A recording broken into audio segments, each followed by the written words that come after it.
Well, hello everyone and welcome to part 2 of Drydock episode 215. Let's launch straight into questions as there are quite a few of them to go. Chief Eyeroll asks, follow-up to Admiral Suffren question in Drydock 183. How was Suffren's Indian Ocean campaign seen by the Royal Navy and the British government at the time? Did his campaign, including the capture of Trincomalee, play a significant role in concluding the 1783 Treaty of Paris that ended the American Revolutionary War and the subsequent treaties of Versailles? So, Suffren's campaign was seen with some concern in the Royal Navy. They didn't think that Admiral Hughes had done particularly badly, given the balance of forces and the fact that Suffren was pretty much the best French admiral there was at the time, and for quite some time to come. But in the overall strategic sense, it was fairly concerning, because during the period when you have the American War of Independence going on, you have the British actually fighting two separate wars, the Anglo-Mysore War and the Anglo-Maharatha War, both of which they fought like 3 or 4 of them, but they're fighting various editions of both at this point. And particularly in the Anglo-Mysore War, the opposing forces have French and Dutch backing, including Suffren's fleet. Now, when you look at the details of the treaty that was signed, the Treaty of Paris, the changes in who owns what in India are basically negligible, and most of the treaty between Britain and France consists of Britain giving back bits and pieces that it's nicked off of them in the process, and of course France ceding a few bits that it or its backed forces have taken from the British. So the campaign as a whole, it doesn't affect the strategic balance of things overall, but what it does do is that it prevents the British from consolidating a greater hold on India at this point. Without Suffren's backing, you think of the battles that he fought and the cities that he besieged, in the case of Trincomalee, took hold of, and what the British could have done without him there, or with a less able admiral there. They would have had considerably more French-held or French-backed territory in their possession, and then they could have afforded to either not give all of it back and keep some of it, or they could have given all of it back but insisted on not giving back, in exchange, not giving back other bits of French colonial territory that they'd taken. So Suffren's campaign, as brilliant as it was, it doesn't necessarily alter the strategic balance in favour of the French, but it does prevent the British from altering the strategic balance against the French, which is kind of I know it's a fine line of differential, but there you go.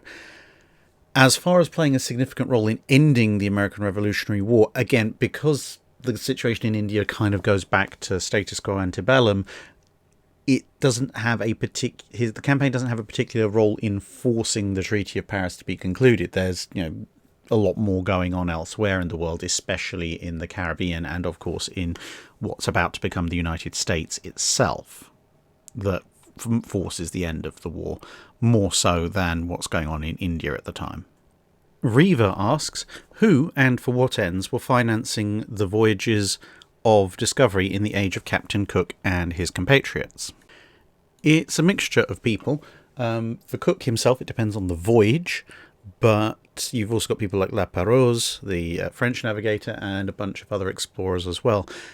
Broadly speaking, the larger, more successful ones, that are usually the ones allocated naval resources, are majority financed by the government. So the Royal Navy financed most of Cook's expedition in the first and second ones, and almost entirely in the third. But there was also input from private subscription and scientific society. So the Royal Society paid a reasonable chunk of money for Cook's first and second expeditions. I'm not entirely sure if they did for the third, but the purposes thereof were also mixed. So exploration generally, in terms of discovering new land, that kind of had a dual role. There genuinely was a desire just to see what was out there. Is there land over there? Are there people we can find and talk to, etc. But equally, there was, is this land unoccupied or occupied by people who we can very easily take it off of in order to, further colonial efforts. Although Cook doesn't seem to have been particularly concerned with that. He is sometimes blamed by certain groups for the colonization of Australia, starting off with the Botany Bay colony.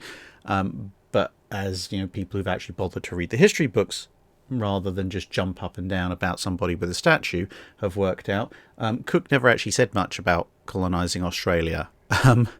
The advocates for turning Botany Bay into a prison colony actually started speaking up mostly after Cook was dead. So unless Cook was, some kind of lich or some kind of vengeful spirit capable of possessing people, he really didn't have anything to do with the colonization of Australia beyond, bringing it to the attention of the Western world, the fact that Australia existed. Now, he had other things to do. He went to observe a transit of Venus. So again, these scientific things, the Royal Society in Cook's case and various other societies in the case of other explorers, they had a vested interest in just measuring these things for purely scientific purposes. But for the Royal Navy, these kinds of stellar observations were very useful in establishing a framework for navigation and the conducting of almanacs. So there, again, it was kind of a dual purpose role. Of all the expeditions, Cook's third expedition was probably the one that had the most technically overt but also covert military purpose, in that it wasn't admitted at all, so it was a very covert thing, but the prime objective of Cook's third voyage, as opposed to the other voyages where it had kind of been this mix of science and survey, his third voyage, his main objective was to find the Pacific end of the Northwest Passage, obviously for military transit and to a certain degree trade. But obviously that didn't quite work out, although he was the first, as far as I'm aware, I think he was the first European to contact the Hawaiian Islands, which started a long and relatively actually peaceful and fruitful set of contacts between the Hawaiian population and the British. Believe it or not, the British did not in fact colonize Hawaii. It's a slight wrinkle in the demonization of British explorers is the fact that Hawaii was actually basically violently taken over by American settlers against the will of the native population. But it's much easier to blame the supposed English imperialist. Sorry, I just have a little bee in my bonnet about people blaming Cook for practically everything that went wrong in the Pacific, when in fact, as I said earlier, he bothered to actually pick up his mission logs and any kind of reputable history textbook, and actually had very little to do with it other than getting clubbed to death by a bunch of them. There's some dodgy things going on during his voyages, but there's a difference between acting like your average European in the circa 16th to 18th centuries and actively trying to destroy populations. Saul Ginsler asks, much is written of the major naval actions in 1942 and 1944, but I've read little about 1943. Surely many things happened during the year, and I was hoping to get a brief listing of the major actions and recommendation of good books covering them. Now, to be fair, 1943 was to a certain degree a relatively quiet period. The Allies were gearing themselves up for what would become, obviously, Operation Overlord, Operation Neptune, i.e. D-Day. The Mediterranean theatre was generally quieting down, at least in terms of major direct naval actions, but of course you have the invasion of Sicily and then the invasion of Italy going on, which are major operations involving warships. Over in the Pacific, at the start of the year, you've got the Battle of Rennell Island, one of the last stages of the Guadalcanal campaign. You've got the Battle of the Komandorsky Islands with the USS Salt Lake City, Battle of the Kula Gulf, Battle of Empress Augusta Bay. There's quite a few different battles going on in the Pacific. Again, even though they're not the full-fledged fleet battles of Midway, Santa Cruz, Eastern Solomons in 42, Coral Sea obviously as well, and then you have Philippine Sea and Leyte Gulf in 44. You also have, right at the end of the year, the sinking of Scharnhorsts, Battle of the North Cape. Now, to be fair, there are a lot of good histories of the landings in Sicily and Italy, but the vast majority of them, for obvious reasons, are focusing on the land campaign, not the sea campaign. Although some of them do mention the naval side of things in reasonable detail. Angus Constam does a relatively good book it's just called The Battle of North Cape, which, shockingly enough, is about the Battle of North Cape. There's a few different ones, but that's a pretty good overall primer for it. Then you've got, if you're going to look at the 1943 naval campaigns, if I was going to recommend a single book series, I'd probably go with Ian Toll's recently completed series, and pick up the relevant book that covers 43. Because that'll give you a good point to start from, certainly. Swe420 Den asks, did British ships have enough anti-aircraft firepower when compared to US ships during World War II? It depends hugely on the type of ship and on the time period. So, for example, in November 1941, Royal Navy ships had considerably more anti-aircraft firepower on average than the average US Navy ship, but that was because the Royal Navy had been at war for a year and a half and was appreciating the value of sticking as much anti-aircraft firepower as they could get, albeit there were restrictions on how much they could get their hands on their ships, whilst the US Navy was still at peace and was in the process of Admiral King desperately trying to ram as much anti-aircraft firepower as he could get on ships, but that took some time. Those of you who saw the Guadalcanal series, you'll know just how much that officer on USS Enterprise was begging for more Oerlikon 20mm, and a lot of US ships went into the war without a tremendously great AA fit. Now, when it comes to and then you look at 44, 45, when the US ships are just smothered in 20mm, 40mm, and 5-inch. British ships usually aren't too far behind in the light to medium department, but it tends to get a bit confused because the British obviously still are using pom-poms, which are obviously listed separately from the Bofors, which can make the overall gun barrel count look a little bit less.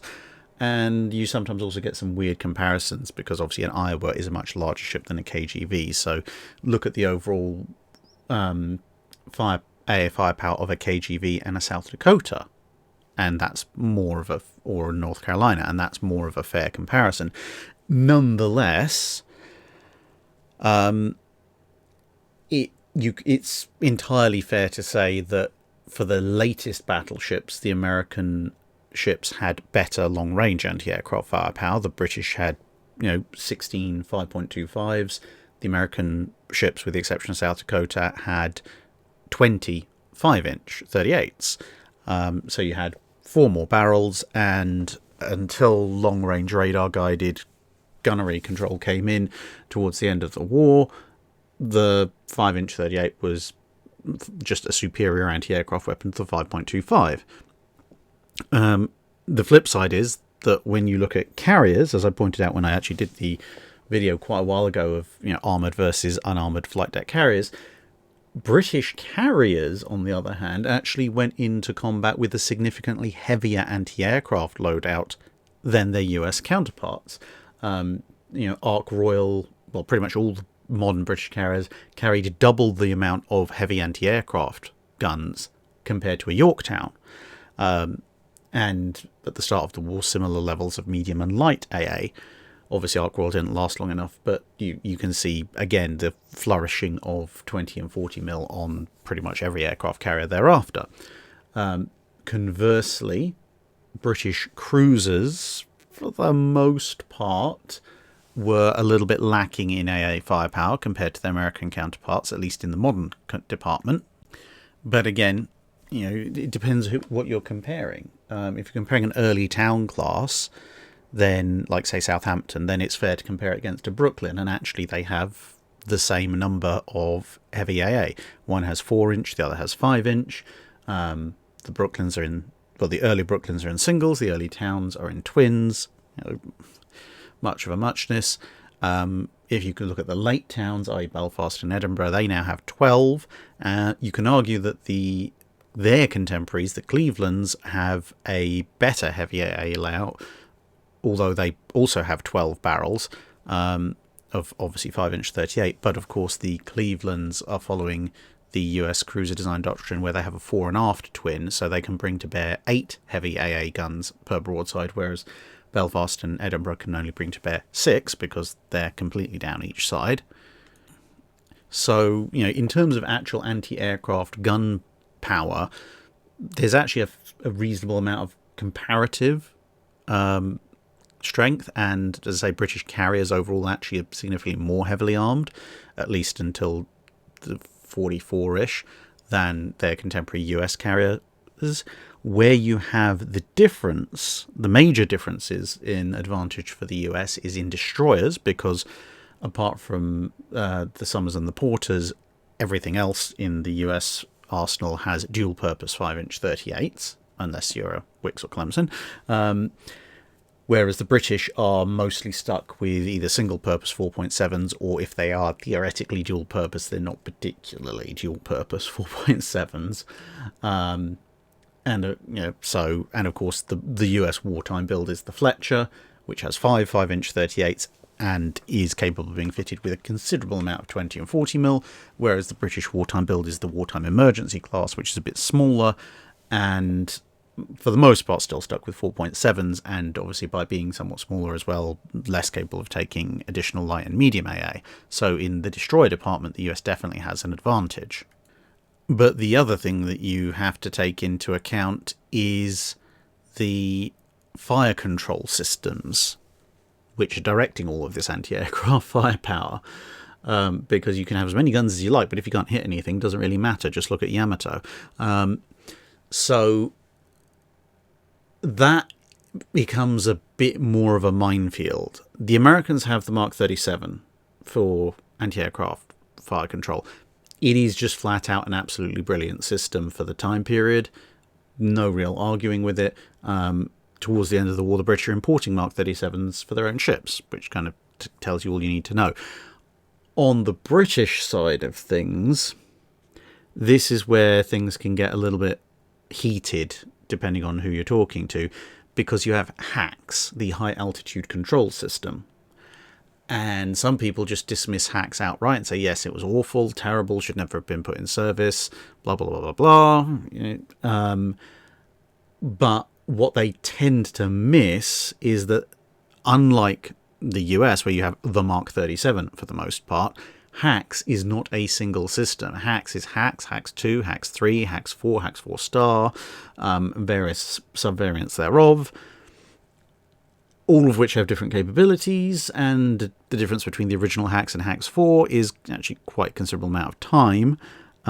So when a ship says, all right, so it's equipped with the HACS system, you shouldn't immediately just go, oh yeah, well, therefore it clearly had no useful anti-aircraft firepower. You have to look into more accurately what model of HACS has it got and what is it paired with in terms of other sensors like radar.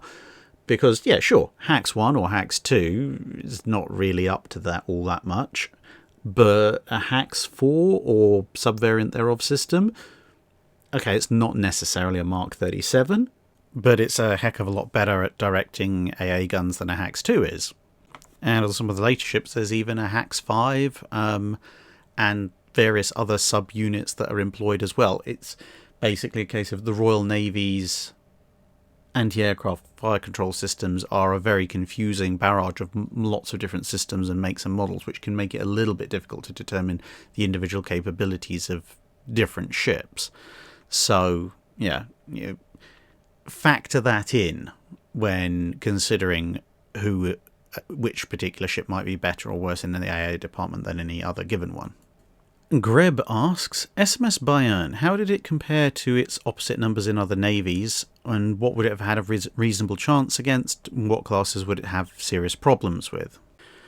Well, it's a case of, well, if you're going to do a crude analysis, let's look at speed, protection, firepower, and we have to eliminate some nations off the bat because, you know, it's fair to look at contemporaries, but the French have the Britannias, the Italians have the Duilios, Cavours, and the thing is, the Britannias are first-gen super dreadnought, just. The Duilios and Cavours are kind of high-end second-generation dreadnoughts.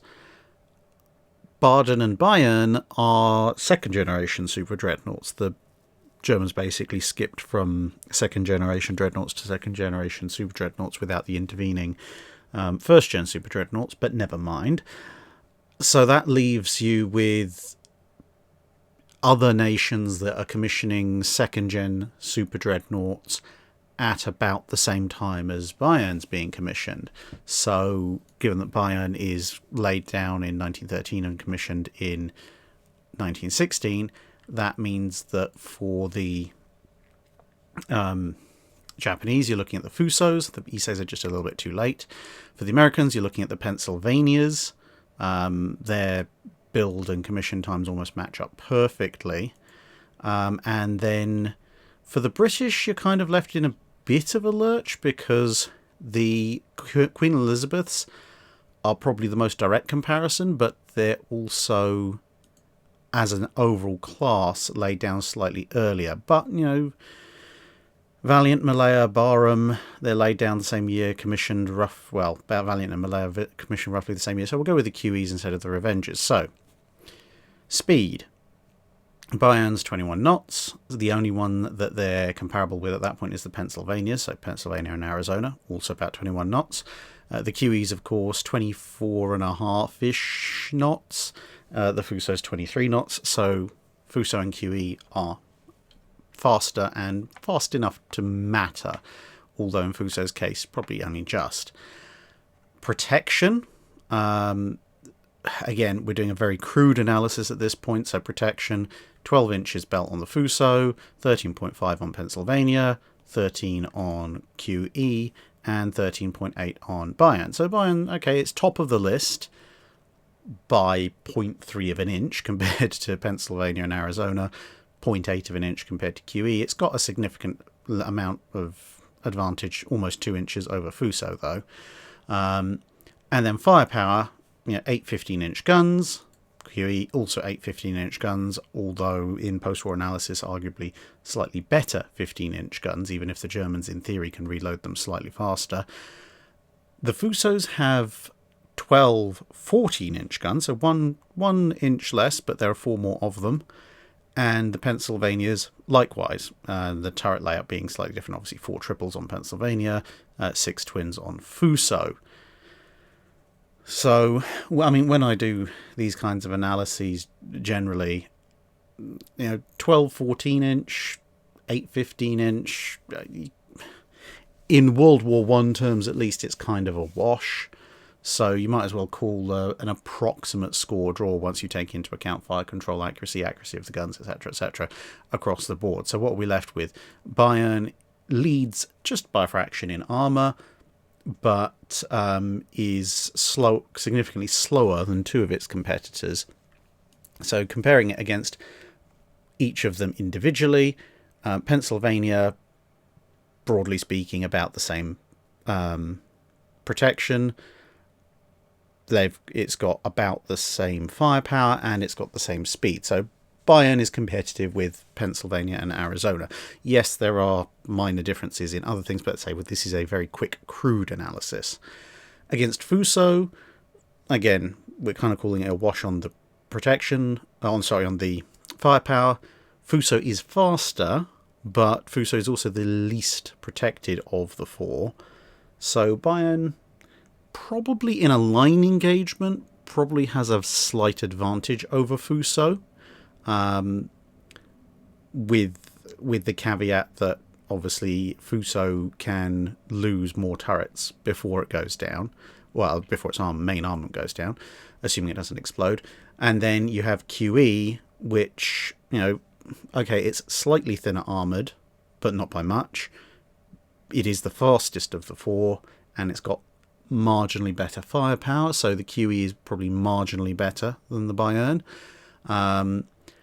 At which point, Bayern's kind of a wash. It's kind of the middle of the pack of the four. 3 from 2 asks, if it looks good, it fights good is a phrase sometimes used. In your opinion, does that roughly hold true enough to be a useful yardstick? And any good examples in both directions? Allowing for, random dice rolls that might end up, completely doing over a really otherwise good ship or helping an otherwise really bad ship. As a very rough rule of thumb, yeah, it's about right, I would say.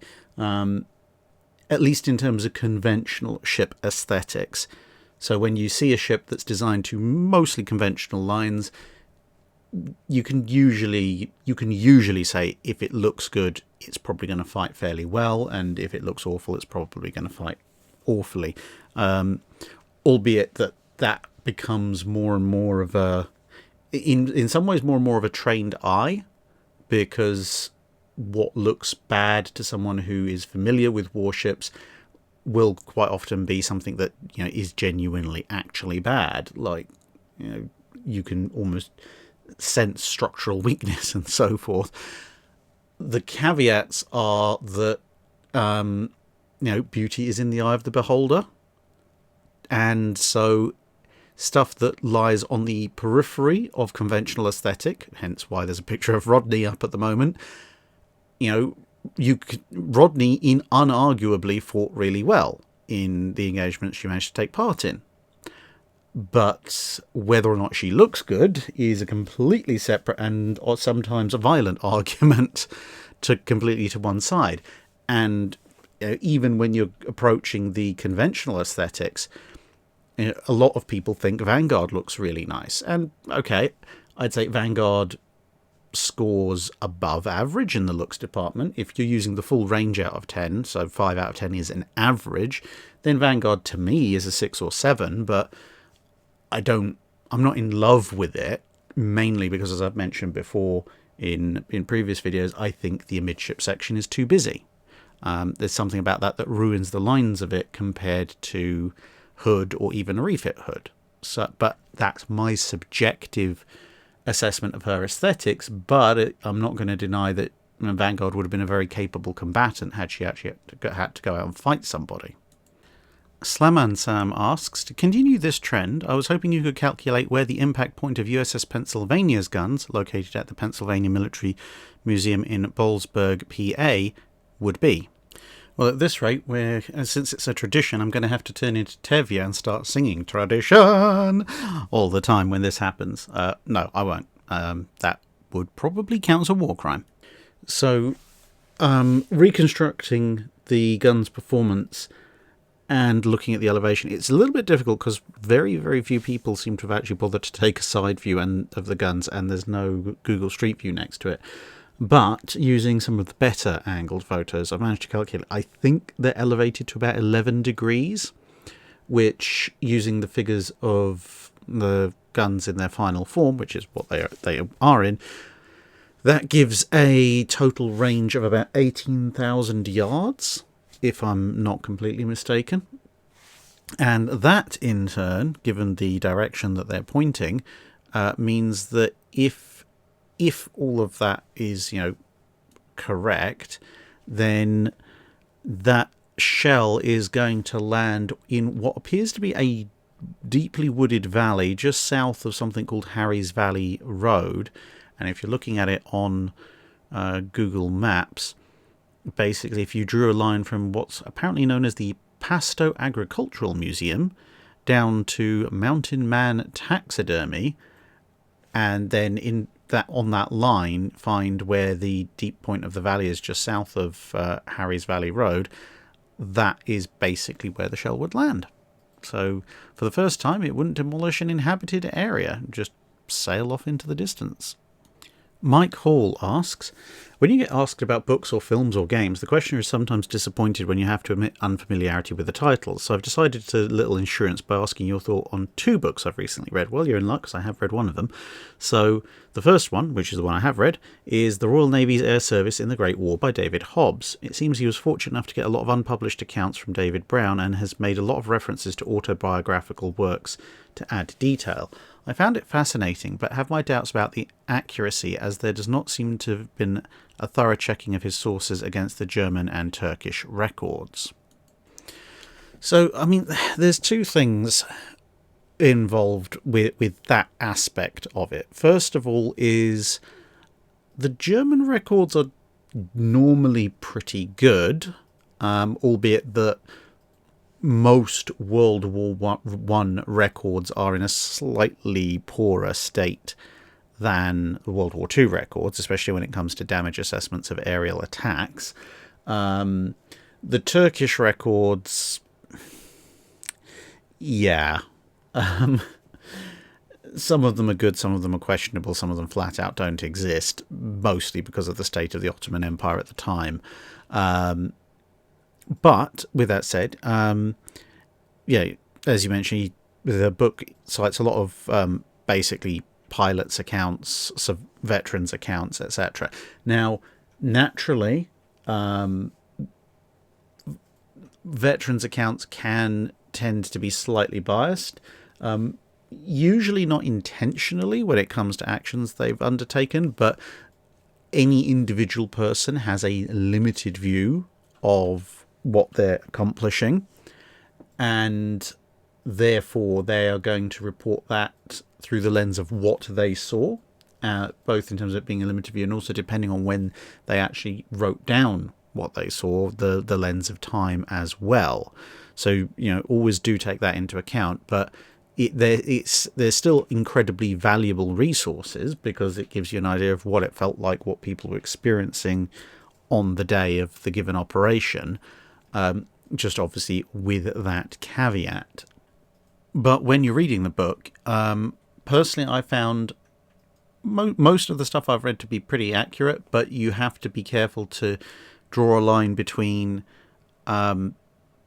this is, as basically what I said, when the book is saying this is what the pilot said, this is what they reported, this is what they thought, this is the impressions that were given, or this was what was thought at the time, versus the parts of the book where it's saying, well, this is actually what happened, where the 2 disagree.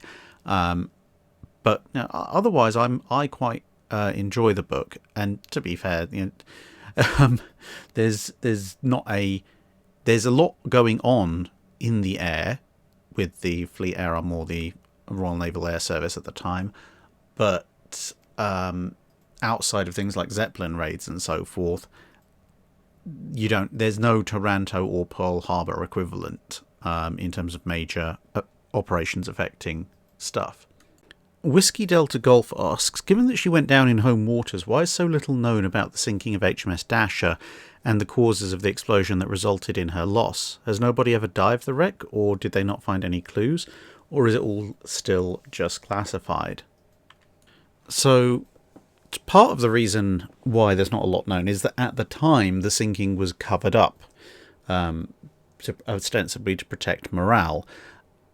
And another part of it is the Royal Navy inquiry, such that it was, officially blamed the US, because it was an Avenger-class carrier built in the US, for poor construction. And as one of the early escort carriers, Dasher had actually been a commercial C3 vessel that had been then taken and reconverted. So unlike some of the later escort carriers that were built from the ground up, this was a hasty conversion job to a certain degree.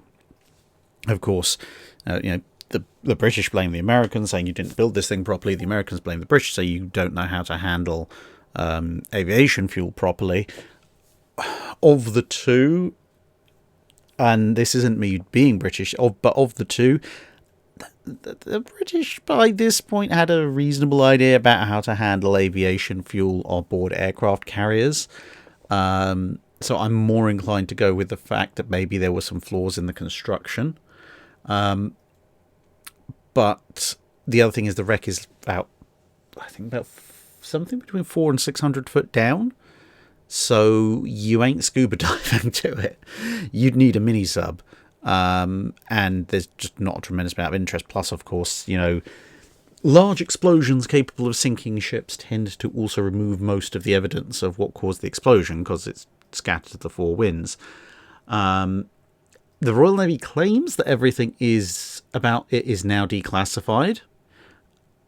And, I mean, an escort carrier randomly blowing up, unless there's something really dodgy going on, I can't see any reason for them to keep anything classified at this point. There just isn't a lot. And the thing is, there's two things. One, we do know escort carriers were something of a ticking time bomb. There's a reason people at the time tended to label CVE as combustible, vulnerable, and expendable. And the other hint is that other similar sort of reconverted escort carriers shortly after the Dasher incident had the amount of aviation fuel aboard significantly reduced. The British cut it down massively. The Americans still cut it down, not as much as the British, but significantly still, which to me would tend to indicate that someone somewhere was quietly like, yeah, we kind of know this was an aviation fuel explosion and we probably shouldn't have as much of it aboard.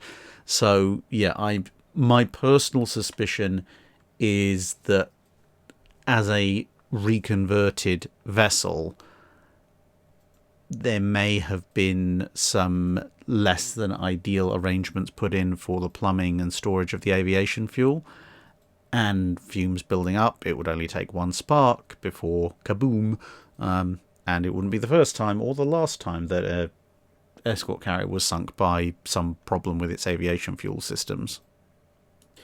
Richard Goss asks, Royal Navy submarines, considering their opponents in 1939 and the possibility of Japan entering the war, would the bulk of the subfleet have been of better use as deterrents to the Japanese based in Singapore, especially the larger subs? This actually pretty much was the case, believe it or not. The Royal Navy had developed a Far East strategy, especially for its submarine fleet, and they developed the T-class submarines, as you can see one of them here, specifically to try and fight this long-distance war. So these were basically the Royal Navy's version of the US fleet subs, or the German Type 9s, rather than smaller subs. And when the war broke out, there were a few T-class in and around UK home waters, but the bulk of them, and various other larger Royal Navy subs, were actually based out of Singapore and would be based out of Singapore for a considerable portion of the early part of World War II. Pretty much, as you say, to try and act as a kind of deterrent. The problem was that whilst the Royal Navy understood that smaller classes of submarine would do better in the North Sea and the Mediterranean, or even so, those subs were taking losses. Sub production was winding up, but as in speeding up, but not at full tilt yet. And so in 1941, the decision was made, kind of summer 1941, to start pulling back the Royal Navy submarines that were based in the Far East to bulk up the numbers in the Mediterranean and the North Sea and the Atlantic, which was a bit of a tragedy because these subs were, all specifically trained for fighting a Pacific submarine war, and of course also had functioning torpedoes. And yet they were all pulled back and then actually took relatively high losses because, as I've mentioned in a few other answers before, the big T-class subs really weren't suited for operational duty in the Mediterranean, which is where a lot of them ended up. So, yeah, it's a little bit of a shame, really, because they didn't do as much good as their sheer numbers would suggest when they were pulled back. And if they had stuck around, you look at the damage that the relatively small Dutch submarine fleet was able to do in the opening stages of World War II, back when the Americans are struggling with the Mark 14. If you imagine what a couple of dozen more large Royal Navy fleet subs might have been able to do on top of that, it could have been a very different Pacific War. John Clay asks, Did a World War I era sub ever successfully torpedo a battleship or battlecruiser, and if so, what was the result? So the answer is yes. A number of capital ships were torpedoed over the course of World War One, but spoiler alert, none of them sank as a result of that. The two that got hit the most actually were the two Moltke class. Moltke got hit twice by single torpedoes in separate incidents. Goeben got hit once, but by two torpedoes at a time. So you can kind of take from that the overall, outcome, which was that single torpedo hits, or in Goeben's case, a couple, to a major capital ship, battleship, or battlecruiser in World War One, given the size of the torpedo warheads that the subs carried, was relatively unlikely to sink the capital ship in question. It would cripple them.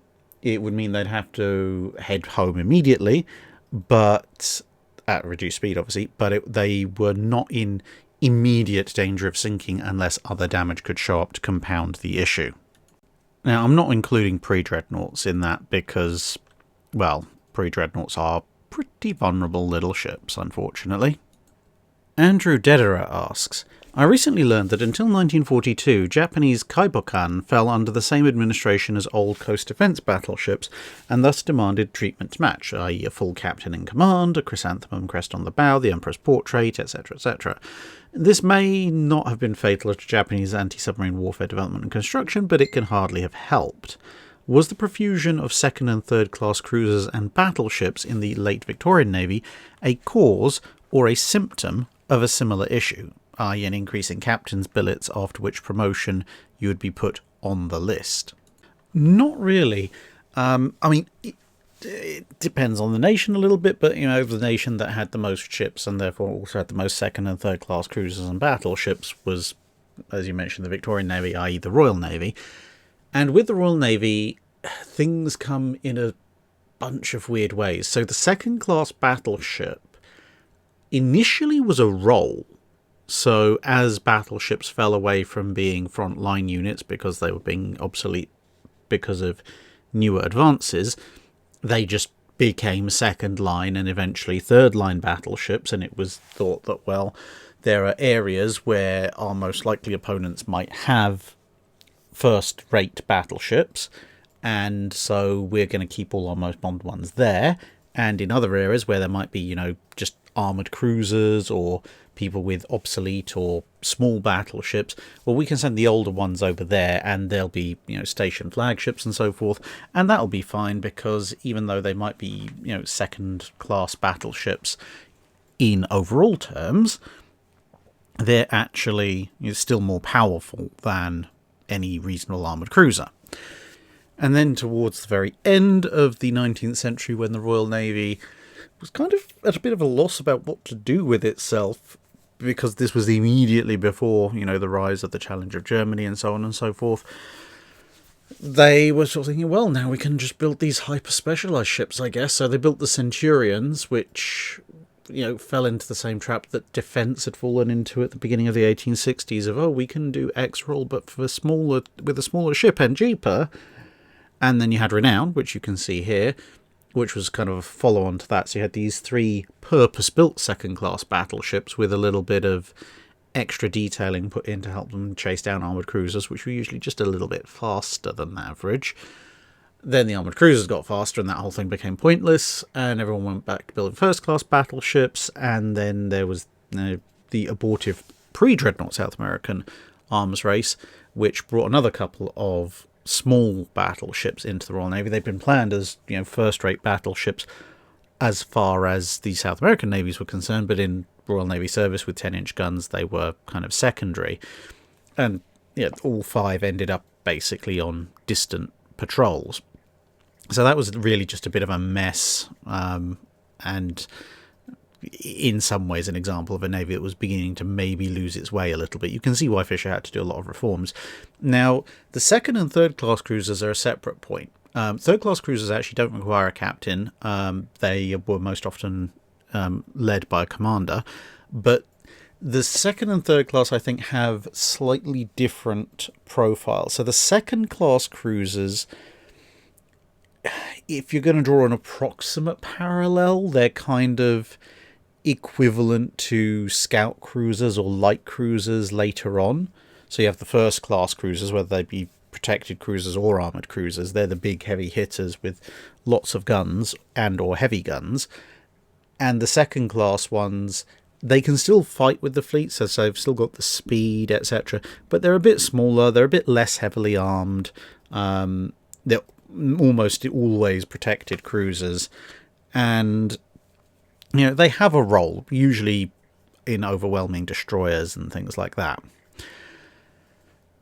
The third class, for those of you who have listened to many Drydocks before, you'll be aware of the fact I really dislike the concept of the third class cruiser, because the third class cruiser is what happens when you've got the second class cruiser, which you've built smaller and lighter and cheaper because you can't build as many cruisers as you want if they're all going to be first class, which is okay, fair enough, it's your light scout equivalent. The third class cruiser, as far as I can tell, basically comes about when someone goes, we want something a little bit bigger than a gunboat, but also we don't even want to pay for a second class cruiser. So they invent this kind of third class cruiser. And the third class cruiser is barely a step above an armed merchant cruiser in some ways. They're very small, they're slow, slower than pretty much any other cruiser, and in some cases even slower than battleships, and they carry quite a pathetic armament. I mean, some of the third class cruisers, a particularly well fought destroyer might beat one. Certainly they don't have the protection to deal with it, and you know, a squadron of destroyers, 2 or 3, will easily, I think, overwhelm a lot of third-class cruisers of the late Victorian period, whereas 3 or 4 destroyers going after a second class, well, they'd have to be a bit careful because of the torpedoes, but a second-class cruiser would be easily able to just take a half flotilla of destroyers to town in a straight-up gun duel, let alone, you know, a first-class protected or armoured cruiser trying to do the same thing. So, yeah, the third class, if you imagine them as kind of longer range expensive gunboats, it's kind of you kind of maybe okay, but at that point just send some gunboats. The third class cruisers really don't offer all that much. I say a particularly strong armed merchant cruiser can probably deal with one, and if the enemy is going to be raiding you on the high seas, they're probably going to be using at least a second-class cruiser purely for the range and speed requirements. So they're not really going to protect you against a second-class cruiser. I mean, you can see when it's either Königsberg or no, it's Karlsruhe, I think, shows up on the East African coast, and there's a third-class Royal Navy cruiser. It doesn't stand a chance, you know, and it's not exactly like the German cruiser that shows up is a particularly powerful one, all things told. Stick it in the high seas fleet and it would be one of the smallest, least powerful cruisers present, outside of some really obsolete units, but it completely monsters the third class cruiser, that Perseus, which becomes the last Royal Navy cruiser to strike last Royal Navy ship to strike its colours. So yeah, I think yeah, the third class cruisers were a mistake. They're a budget version of something that should have been done properly. John Plate asks, I remember one time I saw a History Channel special about Japanese weapons of World War II, and it said Japan used autogyros to hunt submarines during the last stages of the war. I know a lot of nations experimented with helicopters during the conflict, but other than that special, I haven't read anything about it. Well, meet the Kayaba KA-1. This was a Japanese army autogyro, of all things, actually operational for pretty much the entirety of World War II, mostly on artillery spotting duty. But in 1944, as you can see, it's a two-seater. In 1944, they decided that the observer's seat at the back would be removed and there would be a small depth charge fitted there. So yeah, it was an autogyro sub-hunter with exactly one small depth charge, based off the Akitsu Maru until the Akitsu Maru was sunk. And, well, the Akitsu Maru was sunk by a submarine, specifically USS Queenfish, so I'll leave you to draw your own conclusions as to how effective the KA-1 was as an anti-submarine weapon in that particular instance. And then the surviving KA-1s that had been ASW adapted got based on land for a bit, and then American fighters advanced their fighter cover, and, well, you can imagine how long you'd last in this thing against a Hellcat, so they had to be moved on, and that was basically the sum total of the ASW career of the KA-1. Fletcher's fetching, Fletcher, fletching, Fletcher, fetching, Fletcher's, Fletcher, fletchings. Oh boy, I think Fisher's discovered a new identity. Asks, US anti-shark efforts in World War II, was it as bad as some myths suggest? Yes and no.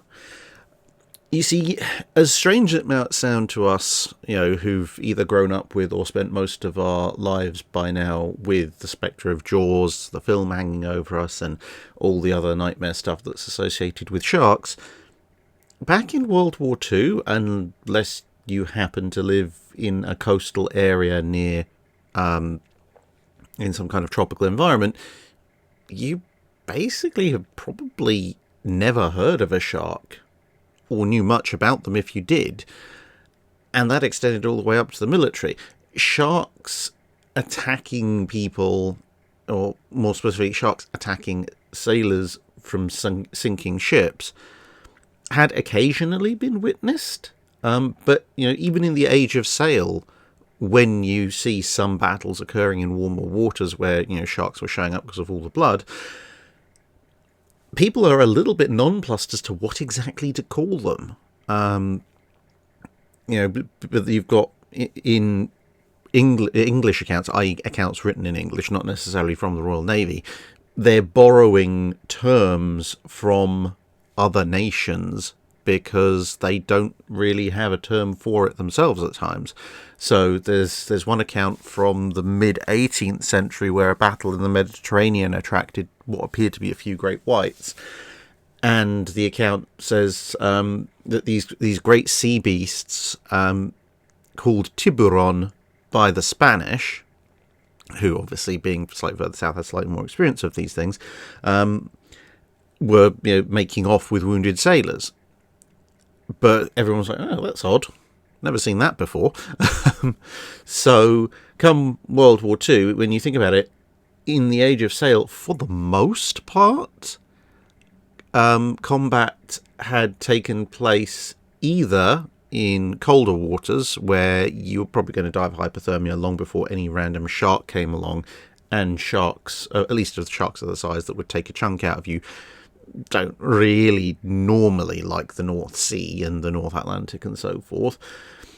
And if you were fighting in areas where there were sharks that, might make a snack of a human, like, say, the Battle of the Nile or various battles in the Mediterranean, usually there were so many ships involved and the combat was going on so intensely that you would probably be fished out of the water in, relatively speaking, short order. I mean, the chances of you ending up in the water were relatively slim anyway, because, as I said, wooden ships don't tend to sink very often. But if you did, somebody would be along with a boat relatively soon, and with the noise of combat going on above, the sharks would probably only move in after the main combat had died down. And then most of the ironclad era and the pre-dreadnought, dreadnought era, most of those combats had occurred, up in colder waters. So when you got the Pacific War kicking off, this was kind of the first time that there had been a massive, ocean-spanning naval war in waters that had reasonably high shark populations, and ships may be randomly sunk in the middle of nowhere with nobody to come and help them. And also, of course, pilots, because a pilot alone at sea, having had his airplane crash, or two or three of them if you're in an Avenger, that's a very different scenario from several hundred men in a patch of oil with bits of wreckage and lifeboats and so forth floating around. So the whole concept of, mass shark attack on sailors and airmen in the water was actually pretty new in World War II overall as a systematic thing. And as I said, not many people knew that much about sharks. So, testing anti-shark repellent, which the US was trying to develop, was a little bit hit and miss. It was kind of, well, we have a shark, albeit a really small dogfish, which works on a dogfish, may not work on a great white or a mako or a black tip or whatever. And people, it was literally like, well, we've heard this might work. This is fairly repellent to humans, and, well, this might have some effect, so let's pop it in the tank and see what happens. And the dogfish was like, how weird. The humans are dropping things on me. I don't understand. Why is this happening? Anyway, and eventually, so with all of that, they came up with, as you've been seeing in the picture, this shark chaser. But the shark chaser, as it turned out, was actually more kind of a squid ink defense. Just saturate the water and hope the sharks can't see, which seems logical. I mean, nowadays we know sharks hunt mainly using other things, other sensors, so that probably wouldn't have been that effective anyway. So on the one hand, if you ended up in shark-infested waters, and if sharks decided to make a meal of you, which was less common than some of the myths would have you believe, yeah, you were probably pretty stuffed, and no, the shark chaser probably wasn't going to help you. So in that sense, yes, US anti-shark efforts are as bad as the myth suggests. On the other hand,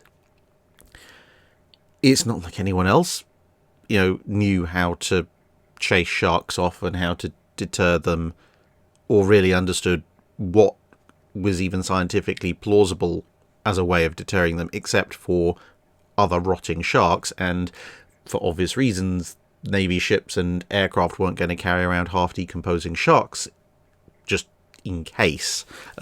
So yeah, you didn't have much defense against sharks in World War II, but that was more because nobody had much understanding or defense against sharks, not because the US Navy was being uniquely terrible. Blacksmith Panzer asks, the ships of the Royal Navy have always carried the His or Her Majesty's ship moniker, but how active were the various monarchs in their navy's development and deployment? At what point did the monarchs' control over the navy begin to decline, and was there ever any decision-making being done by them as late as the Second World War? So, especially in the earlier years of the formalised Royal Navy, which, yes, technically goes back to King Alfred, but as a specific, well, at the time, Navy Royale has a little bit of a lull until Henry VIII, let's say.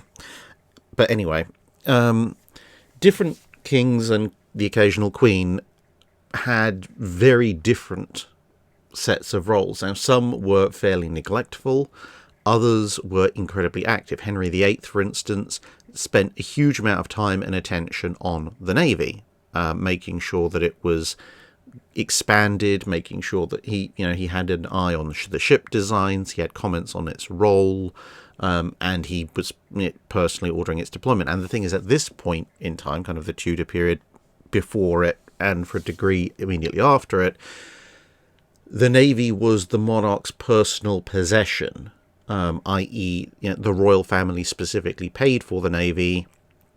It belonged to them, and passed on via inheritance. So, of course, they had the final say over what happened to it. Where this started to break was basically around the time of the English Civil War, when we had Cromwell in charge for a bit, because at that point during the English Republic, well, part of the navy went, well, actually, we are the Royal Navy, we serve the king, and a bunch of the rest of the navy went, well, the last couple of kings haven't really been doing as much as some of the previous kings were. Admittedly, you got the Sovereign of the Seas out of it, so again, it's different types of attention. Are you personally leading it? Are you personally deploying it? Or are you just going, I build a pretty thing? And then, of course, you had, during the Republic period, it was controlled by Parliament and became somewhat more independent. And then post-Restoration, Charles II and so forth, whilst both Charles II and the future James II had served or served at the time in the Royal Navy in fairly high positions,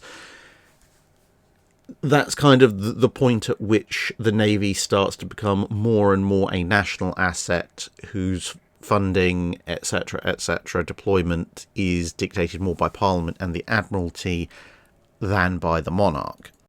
And to be honest, that loss of control by the monarchy is actually, relatively speaking, quite swift.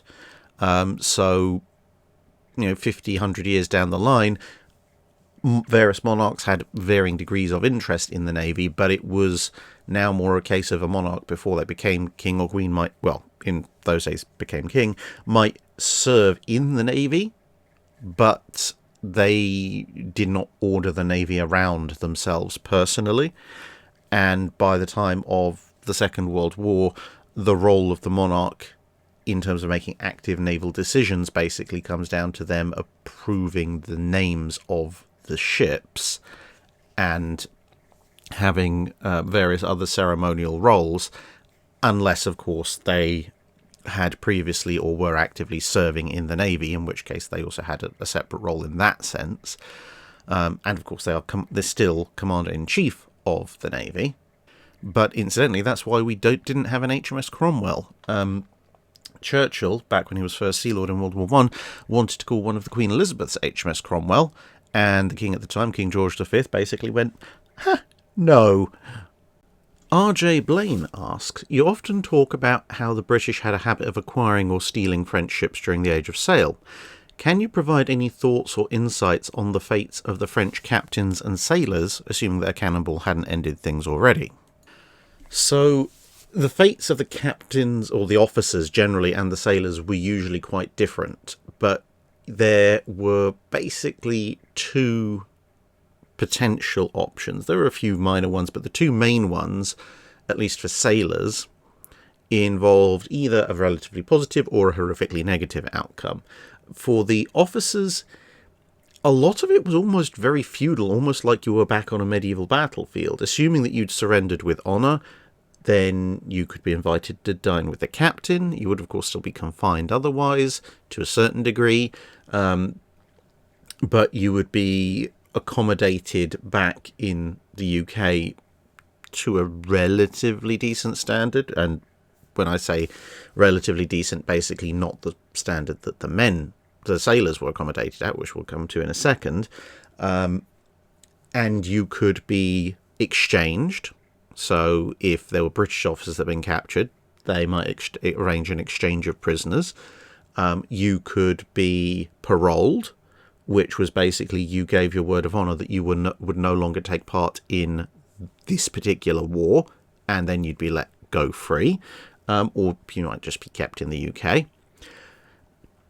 So that's the fate, basically, if you wind up back in the UK or in UK territory. The other thing that might happen to you as an officer, and this was also the better fate for the men, was you might become part of what's called a cartel. And no, that doesn't mean you move to Colombia and start smuggling cocaine.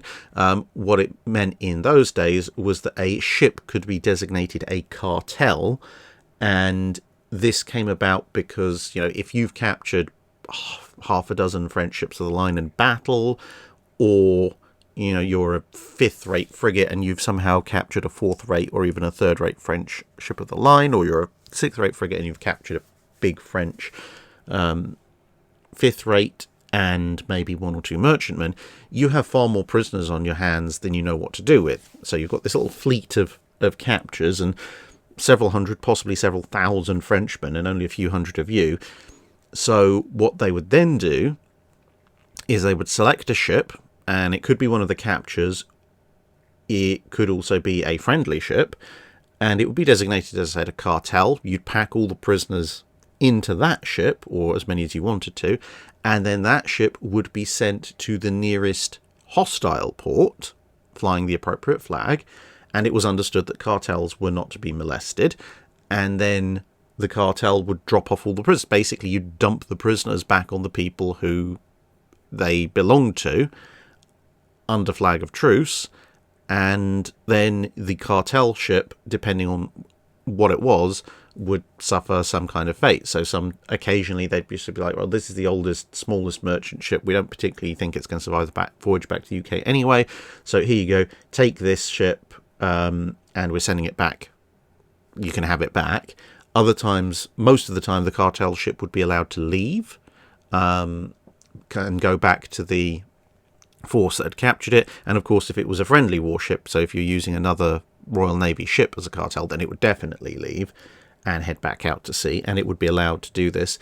And quite often, well, not quite often, but on semi-often occasions, cartels would also be arranged mutually for exchanges, because merchant ships and the occasional Royal Navy warship fell into hostile hands. So sometimes there would be a cartel ship that had a bunch of French or Spanish prisoners aboard, and it would meet up either in port or at sea with a cartel ship that had a bunch of English or British prisoners aboard, again depending on which side of the Act of Union you're on, and they would just exchange prisoners and everyone would go home. So that was the better option. The worse option for the sailors was that if it was felt it was unsafe to do so or unwise to do so, and this happened to a few officers as well, especially once you got to Revolutionary era France, because a lot of this was based on, as you might guess, what was held over from chivalric tradition. The Revolutionary era France wasn't necessarily going to hold to all of those. Sometimes they did, depending on the officer, but anyway. So during the Revolutionary Wars, or the Wars of Revolutionary France, and the Napoleonic Wars thereafter, large numbers of French sailors were accumulated, and the Royal Navy didn't particularly feel like sending them back home, because they had a feeling they'd probably meet them in battle again very soon. And so they got confined to prison hulks, which were basically the oldest, most rotten, most foul ships that couldn't really have any further use in combat, and they were just moored up in harbours, on river estuaries and so forth, and they were just stuck in there and told, if you come out, we'll shoot you. And they'd be provided a minimum of food and water, and as you can imagine, they were not the healthiest of places. People tended to die in vast numbers from outbreaks of disease and the general squalor of things, to the point that there were some islands nearby where prisoners were buried that, at least for several decades, if not centuries thereafter, people basically didn't go to, because if there was a particularly high tide, it would just be mud and bones from the casualties. It really, really was not a fate you wanted. And then when hostilities ceased, they would be repatriated if they had survived. Pedden Harley asks, if someone with the time and resources to do so wished to create a virtual museum of HMS Warspite in which a player or visitor could virtually explore and interact with items in the exterior and interior of large portions of the ship, intended in the style of the Titanic Honour and Glory programme, would it be possible to accurately do so with surviving plans, photographs and other information? What areas of the interior of the ship would be able to be modelled with a high degree of confidence, and what areas might require educated guesswork? Are there any areas that would be very difficult to model with any degree of confidence? Of all the ships that were broken up and are no longer with us, Warspite, at least in her refitted form, would probably actually be one of the easiest, quote-unquote, easiest, to get right from a very wide perspective. And that's because she was modernised. So when she was modernised, obviously they've got plans and drafts, very detailed ones, of what she was like before, what the proposed modifications were, what she was like afterwards, including how some of the new systems overlaid the old, how some of the new systems replaced the old, and of course she's also fairly heavily photographed. Most of the time we see exterior photos, but there's a reasonable number of interior photos as well, and let's face it, the characteristic of battleship bulkheads and decks doesn't really change that much. And what would have been inside, dentists' equipment, cooking equipment, and etc., all that kind of record is available from the Royal Navy Archives and the National Archives if you know where to look. So, you might not be able to 100% with accuracy say the dentist's chair was in this corner of this room, or, the arrangement of chocolate bars in the naffy room was exactly like this, but that such things were in those places. So, to a reasonable degree of accuracy. And of course, the boilers, the engine layout, etc., all of this would be and has been highly detailed plans showing how to install it all. Warspite had a big refit in Bremerton, so there's a bunch of stuff there in the US which could help. And of course, Warspite kept getting damaged, so there's various photographs of that damage and the plans how they were fixing the damage. So yeah, if you want to know exactly what the interior of Warspite was like, the documents are there. As you mentioned, it would be time and resources. So everything's there, but you'd have to gather it, analyze it down to the finest detail, and then make some basic interpolations. Because, we don't have photographs of every single hammock positioned on Warspite when the entire crew was asleep, but we do know what Royal Navy hammocks look like. We've got photos of some people in hammocks on Warspite, and you can interpolate the rest. Jonathan Welch asks, with new marks and models of aircraft types, say change from F4F to FM2, were the older aircraft upgraded and overhauled to the new standards, or simply relegated back to training or scrapped? A lot of it depended on what kind of modifications the new model made, and also how desperate the Navy was. Because, for example, the first Sea Hurricanes and Seafires in the Royal Navy were what for the RAF were older models of Hurricane and Spitfire that they didn't particularly need anymore. The catapult-armed merchantmen, for example, their Hurricanes were literally Hurricanes that were lifetime expired. They had maybe a dozen hours or so of flight time left in them before they would just break, possibly in mid-air. But since you were catapulting them off, and they'd have half an hour or so chasing down a condor and then trying to splash land back near your ships, that didn't really matter, and no one was going to be particularly sad to see them go. They would be older models that were kept around. Plus, if your Navy was really desperate for aircraft, then you would keep the older ones around.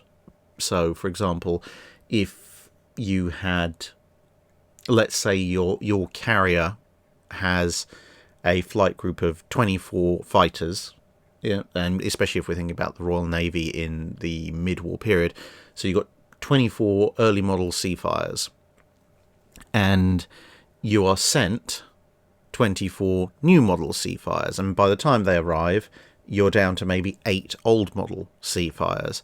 Well, that you're going to lose some of your new Seafires at some point. They're going to get shot down, they're going to have landing accidents, mechanical failures, etc., etc.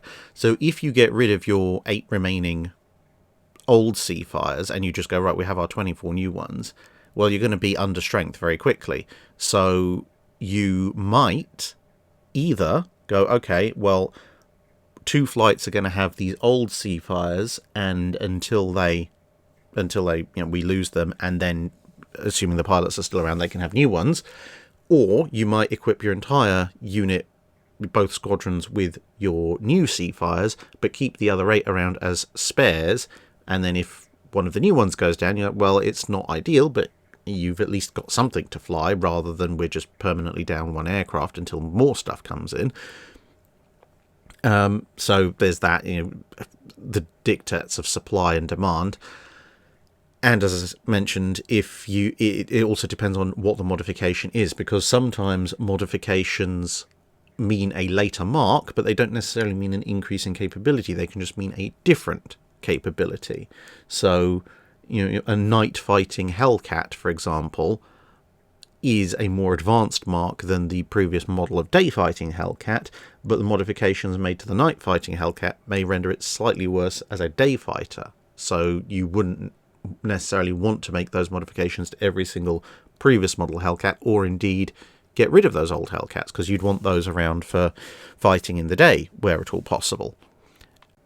And again, the other thing with changes, like if it's a brand new engine which requires new mountings, etc., then of course you're not going to change or upgrade the old aircraft unless unless the situation is so desperate it gets sent back to the factory and reconditioned, which occasionally would happen.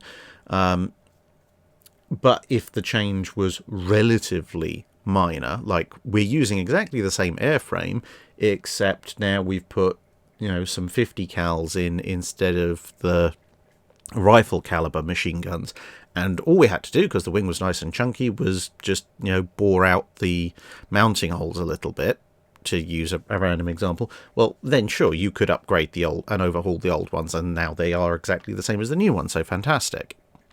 Plus, of course, once you get to the mid to late part of the war, when you've got hundreds upon hundreds, if not thousands, of aircraft at sea aboard carriers, if you come up with a new make and model, there's no way you can replace every single aircraft in service simultaneously.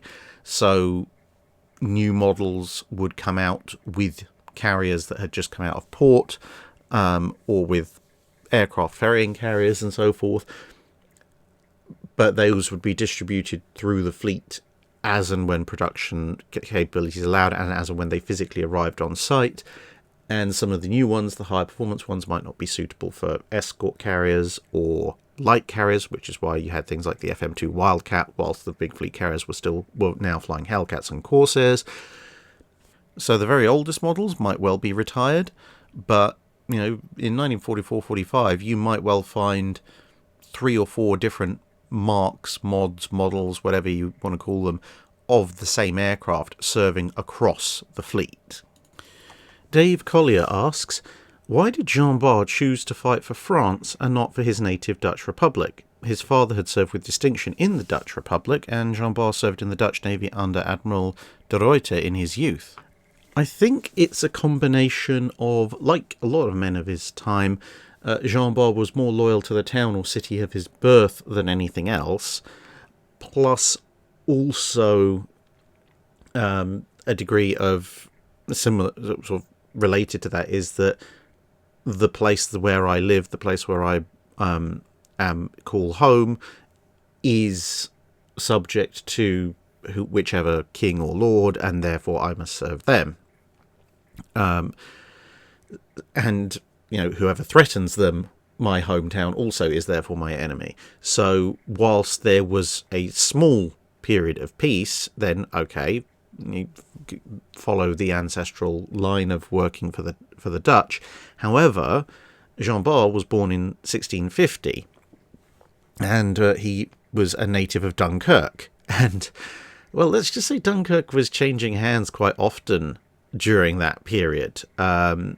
So when he was actually born, Dunkirk was in the hands of the French, although the French had only conquered it 4 years earlier, and they'd lose it a couple of years later to a counterattack by the Spanish Netherlands, because, of course, at this point, the Dutch weren't entirely free. But then by the time Jean Bart was 8, so he's had 2 years as a Frenchman, then 6 years as a Spanish Dutchman, and then when he was 8, it was captured by Anglo-French forces, because at this point in various conflicts, Britain was siding with France. And then Dunkirk, believe it or not, was ceded to England. And then Jean Bart was English for a few years. And then he, after a very relatively brief time, it was sold, about 4 years later again, it was sold to France. And then France basically has then controlled Dunkirk ever since, barring a couple of occupations by Germans. So exactly who Jean Bart was in terms of nationality, you can argue he was theoretically Dutch by descent from his family, but he would have grown up in a town that was, for the most part, French ruled, if not necessarily French entirely by culture. And, France took permanent control of the place by the time he was 12, and for the 4 years prior to that it had been ruled by a French ally. So most of his formative years he would have grown up with Dunkirk being a French town under French rule, and therefore, technically speaking, his allegiance should be to France. And then when you look at his immediate career once war begins again, that's why I said earlier he kind of seems to have more of a loyalty to his hometown, because most of his early naval activities are concerned with keeping Dunkirk safe. And since Dunkirk is in French hands, the Dutch are going to be attacking it, or the Spanish, or whoever. Basically, people are going to be attacking Dunkirk. Dunkirk is his home, so he is defending Dunkirk. If that means he is siding with the French against the Dutch, well then so be it. At least that's my impression. Other people may have different interpretations. A Salty Potato asks, have you ever considered covering flying boats and or seaplanes in the 5-minute guides? And if not, would you at least be willing to do a Wednesday video on them? As they are mostly aircraft that happen to, operate from the water, I don't think I would do a series of 5-minute guides on them. Apart from anything else, I'd be muscling in on Chris's territory for military aviation history, and he may hunt me down. He does know where I live. So, yeah. I think the 5-minute guides will remain the realm of the waterborne, the fully waterborne. But they are certainly worthy of a Wednesday video or two. So, some flying boats - seaplanes that have extensive naval careers in the period that the channel covers, such as the Catalina or the Sunderland, they'll probably get their own video on a Wednesday at some point in the future. And perhaps there'll also be Wednesday videos covering seaplanes and flying boats generally, so we can look at things like this wonderful Blom and Voss creation. PH5817 asks, when under air attack, a ship can use a huge amount of ammunition. Was there a risk that smaller ships would run out of ammo? I think about USS Laffey, DD724, but there are sure to be other examples. Was there a system of quick resupply for them? Running out of ammo was absolutely a problem, and not just for small ships either. You may have seen in one of the videos a few weeks ago, I mentioned HMS Gloucester, HMS Fiji, various other ships involved in the evacuation of Crete, sunk in large part because they'd run out of anti-aircraft ammunition, and those were full-size 10,000, well, Gloucester at least was a full-size treaty cruiser. Fiji was a little bit smaller, but nonetheless, the idea of a destroyer running out of ammunition in the middle of a sustained air attack was definitely possible, although it does depend on the theatre you're in. Because the Mediterranean was probably the single worst operational theatre for this kind of thing, because you could end up quite often, evacuation to Crete, major convoys, etc., under sustained air attack from dozens and dozens and dozens of enemy aircraft over the course of days at a time. Whereas if you were fighting a carrier battle, it would be very vicious, and there could be, couple of dozen enemy aircraft show up at any one time if you were a US or British ship. But in a carrier fight, usually you might get 2-3 waves of attack, and then it was over, and you could pull back, lick your wounds, resupply, etc.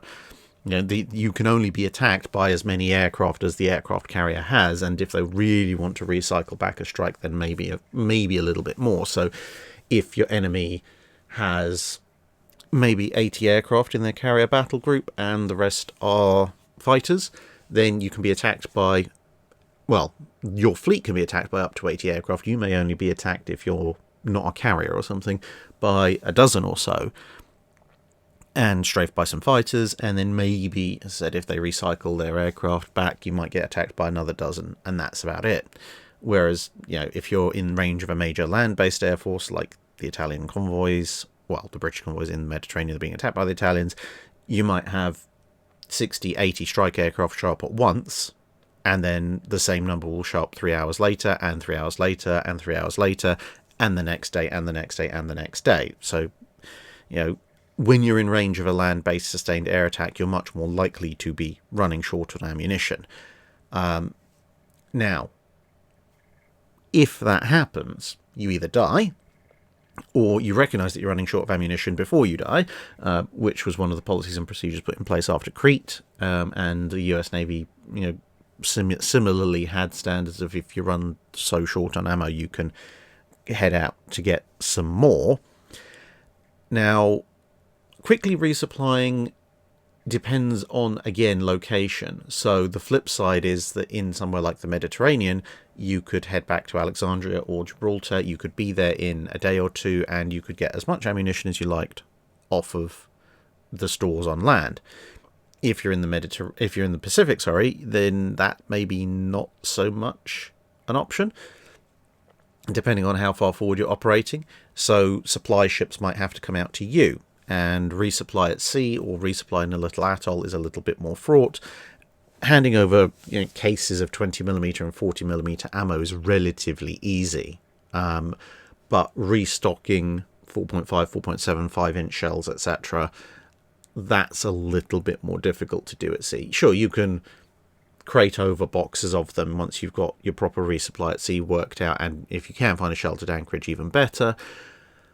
But, there's a limit to what you can send over in a resupply at sea per transfer. And, a given load and crate size full of 40mm ammo or 20mm ammo will keep that gun in action for a relatively long time. Whereas if that same volume of transfer gives you, say, a dozen 5-inch shells, well, a twin 5-inch 38 mount could be out of that in 30 seconds or less if they were being really enthusiastic.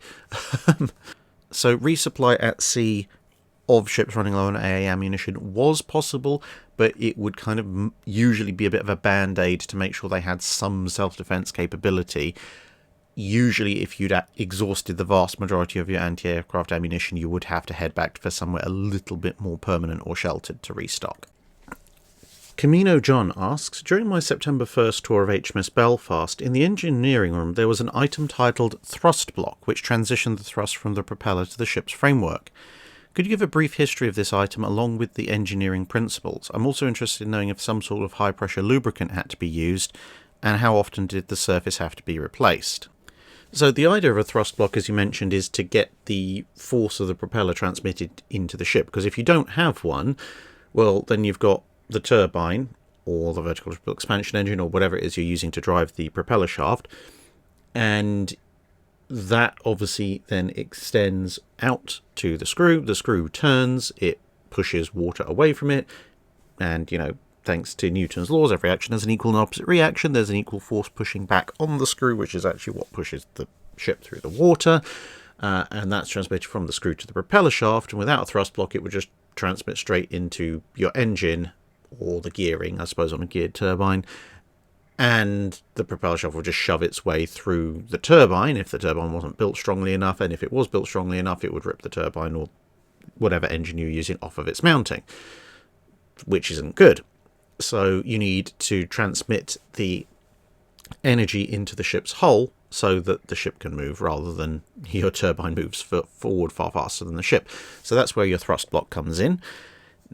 In the original forms that it took, once you've got a ship large enough for this to actually matter, because on very, very small ships it doesn't matter so much, but on ships big enough for the thrust to actually need a thrust block, the propeller shaft has a disc built into it, or if you have multiple thrust blocks, multiple discs, and in the old days there were multiple discs anyway, and those discs would be enclosed within the thrust block. It would rotate, and as it rotated, obviously these discs are pressing up against the thrust block itself, and that transmits the energy through. Now, in the old days you needed multiple thrust blocks because material limitations in terms of strength and lubrication. They weren't particularly brilliant, quite inefficient, generated a lot of friction and so forth. But by the time you get to the 20th century, well, the most of the 20th century, and particularly once you get to the time of HMS Belfast, you have the more modern thrust block, which looks like this, and that's made up of, you've still got the disc that's built into the propeller shaft, but now you have, as you can see on the right there, a series of thrust pads, which are these kind of wedge-shaped things, and using various fluid dynamics laws, it turns out that as long as you have an oil bath at the bottom, then as the disc rotates, it brings the oil with it, and that creates a film of oil which provides all the lubrication that you need in theory. As the disc presses onto the pads then transmit the force into the thrust block, which transmits the force into the ship. And as the disc goes all the way up, obviously the oil is under compression and is going to be squirted out, so you have to have a deflecting plate which, you know, prevents it from squirting high pressure oil all over the place, and then that oil goes back down to the sump and round it goes. So in theory it's a self-sustaining system. Obviously no system is perfect, so you do occasionally have to top it up. And if you have a look at the thrust blocks on Belfast, you'll notice that there is a little opening in the top where you can refill the oil levels, but there's also a warning notice that very specifically says do not under any circumstances open this system up whilst the ship is underway. The ship must be stationary, because otherwise it's just going to eject lots of oil at very high pressure into your face, which is not really welcome.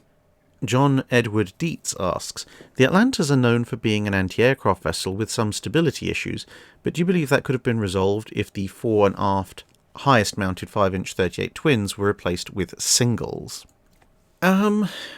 Maybe? It's difficult to judge without having the full, calculated stability workings for an Atlanta-class cruiser, but the Mark 29 enclosed base mount, which is what the Atlantas used, depending on if you're looking at the earlier or later marks, is between roughly 50 to 60 tons. So you're talking 100 to 120 tons of weight for both the topmost mountings. And if you took, say, the Mark 30 mount, which is what's used on Fletcher, that's about 18 to 19 tons. So you're talking about 36 to 38 tons as replacement weight, which means an overall saving. Let's say you take the heaviest weight and round it up to 40 tons for the sake of argument. You're talking about saving between 60 and 80 tons, depending on exactly which mod of mounting you're using on the Atlanta. Now, would a weight saving of 60 to 80 tons help with the Atlanta's stability? It might not sound like much, considering the cruiser is, several thousand tons. On the other hand, the removal of 100 to 120 tons of weight in removing the wing mountings was considered at least just about enough to address some of the stability concerns later in the war, once you had radar and so forth. And of course, the effect on stability of the wing mounts being lower in the ship would be less than that of the upper mount, so perhaps a slightly lesser weight reduction in exchange for a slightly greater per ton impact on stability. That might well help. And of course, we're not taking into account things like, that's the weight of the actual mounting itself. That's not including, removing one of the guns in each mounting. That's not including having a slightly smaller volume magazine, or maybe you keep the magazine the same so you have an extended ammo supply. And that's not factoring in for the weight savings from removing half of a gun crew and an entire hoisting system, etc., etc. But of course, it would also lead to its own sets of problems. There's a slight reduction in firepower, but as we said, they took off the wing turrets eventually anyway. But you'd have a completely different weight system for that single mounting as opposed to the twin. So it would require some interesting work to be done electrically to make sure that mount turned and elevated at the same rate as everything else, so that when people say, right, we need to aim all over in this direction for a salvo, you don't have the twin mount spinning round in circles while everyone else is gradually turning that way. Vintage Car History asks, I recently heard somewhere that if you go by total tonnage, the museum ships in the US would be the third largest navy in the world if activated. Is there any truth to this? Well, I know you've defined by tonnage, but the problem is when you try and see who's the third largest navy in the world at the moment, people measure things very differently. Some lists measure by number of hulls, in which case, believe it or not, the North Korean Navy is the single largest navy in the world. It's just, most of their stuff is really tiny. Some measure it by personnel, some measure it by number of hulls of major combatants, which eliminates the fast attack craft, and some, I presume, also measure it by tonnage. So depending on who's making what list, it can be quite difficult to work out, who is where. But the Russian Navy, give or take one or two ships recently, generally speaking, seems to hover around somewhere between third and fifth. But if you start adding up tonnages, I think the validity of the comment depends on how you're counting the size of the Navy. So, for example, even just adding together the 5 aircraft carriers and the 7 battleships that are preserved as US museum ships. So the 4 Iowas, the 2 South Dakotas, North Carolina, and then the 4 Essexes and Midway. Just adding those up together gives you roughly, between 500,000 and 600,000 tons of displacement. Now, because they are individually such massive vessels, if you add up every major surface combatant down to a frigate that the Russians possess, it barely even scrapes in at half that. And at that point, then you're scrambling to add, 1,000-ton corvettes and fast attacks and stuff like that, and it really is never going to catch up. And that's before you factor in, 20+ thousand tons of USS Salem, all the various destroyers, USS Little Rock, etc., etc., etc. So in terms of tonnage of surface warships, then yeah, sure, the US Museum fleet probably is comfortably the third largest fleet in the world if it was, all fully reactivated under its own flag. The problem comes in when you start factoring in auxiliary ships, because an individual auxiliary ship can be 30-40+ thousand tons, and there's usually quite a few of those.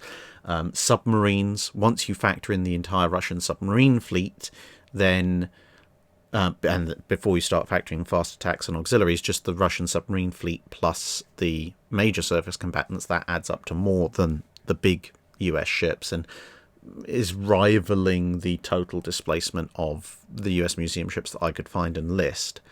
So, yeah, it depends exactly how you're measuring it. But if you're just going by surface warfare-based tonnage, then yeah, sure, it's probably an accurate quote. With the other stuff, well, there's very few auxiliary ships in the US Museum fleet, and the submarines suffer from the reverse problem, i.e., you can have as many Gatos and Tenches and Balaus, etc. as you like, but if each of them displaces a couple of thousand tons, well, I'm sorry, but the sole remaining active Typhoon in the Russian Navy probably displaces more than the entire US submarine museum fleet put together. Capitano Lorenzo asks, in your video discussing what actually destroyed HMS Hood, you discussed 3 potential candidates, Hood herself, Prinz Eugen, and Bismarck. And when discussing Prinz Eugen, you described how plunging fire through Hood's deck from her 8-inch batteries isn't a credible scenario. But what if Prinz Eugen was the one who fired the AP shell that hit in the trough, entering the machinery spaces and possibly into the 4-inch magazine instead of one of Bismarck's shells? So there is a very, very technically remotely outside possibility, given angles of descent and angles of fire and so on and so forth. But it would be, if Bismarck's shot was 1 in a million, then for Prinz Eugen to have done it would have been 1 in a billion, largely on the basis of the fact that the 8-inch shell has so much less energy and armour penetration capability than the 15-inch. The 15-inch obviously has a lot more mass, inertia, penetration, etc. If it hits the water or the hull, fuse initiates, it's going to punch through, if it's gone underneath the armour belt, it's going to punch through bulkheads and so forth, without slowing down too much, which gives it the maximum depth of penetration to get into the hull and then detonate, potentially into the 4-inch magazine. and also the explosion is much greater, much more violent, much more likely to set off said magazine. Prinz Eugen's shell is lighter and therefore has less energy, and so is going to be, and also in terms of frontal area relative to its weight, it's going to effectively have considerably less inertia going through the water, the short version. So it would be far more likely to slow down, and with its fuse delay, it would slow down and almost certainly detonate much earlier, and also potentially maybe not even be able to get through, especially if it splashes down in the water first. It may not even be able to get through all of the various layers that would be necessary to get to a point where it could cause the damage. And once it explodes, obviously, as I say, the 8-inch shell has a considerably smaller explosive charge at the end of it. So it's incredibly unlikely. I mean, the whole thing is incredibly unlikely, but it's even more incredibly unlikely than Bismarck doing it. So it would be kind of yes, technically you maybe can't rule it out in very, very, very, very even more specific circumstances than already discussed, but it's close enough to zero as to basically be able to be eliminated.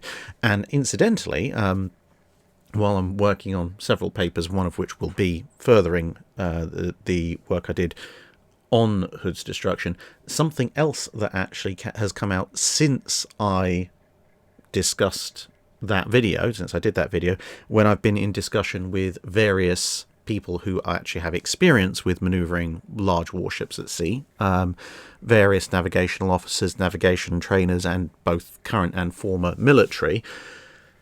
And they pointed out something I hadn't actually factored in to that video, but which would actually make the scenario even more plausible.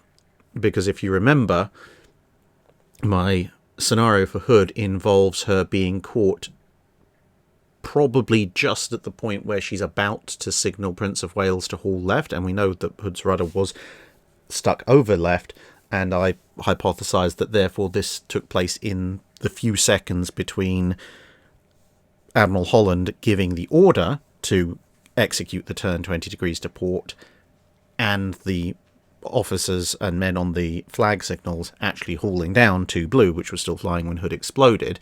And yes, we do know those officers were still alive because, well, Ted Briggs, who was on the bridge, remarked that they were, and 2 Blue was hoisted, and nothing happened particularly out of the ordinary in the vicinity of the bridge between 2 Blue being hoisted and the ship exploding. So they were there.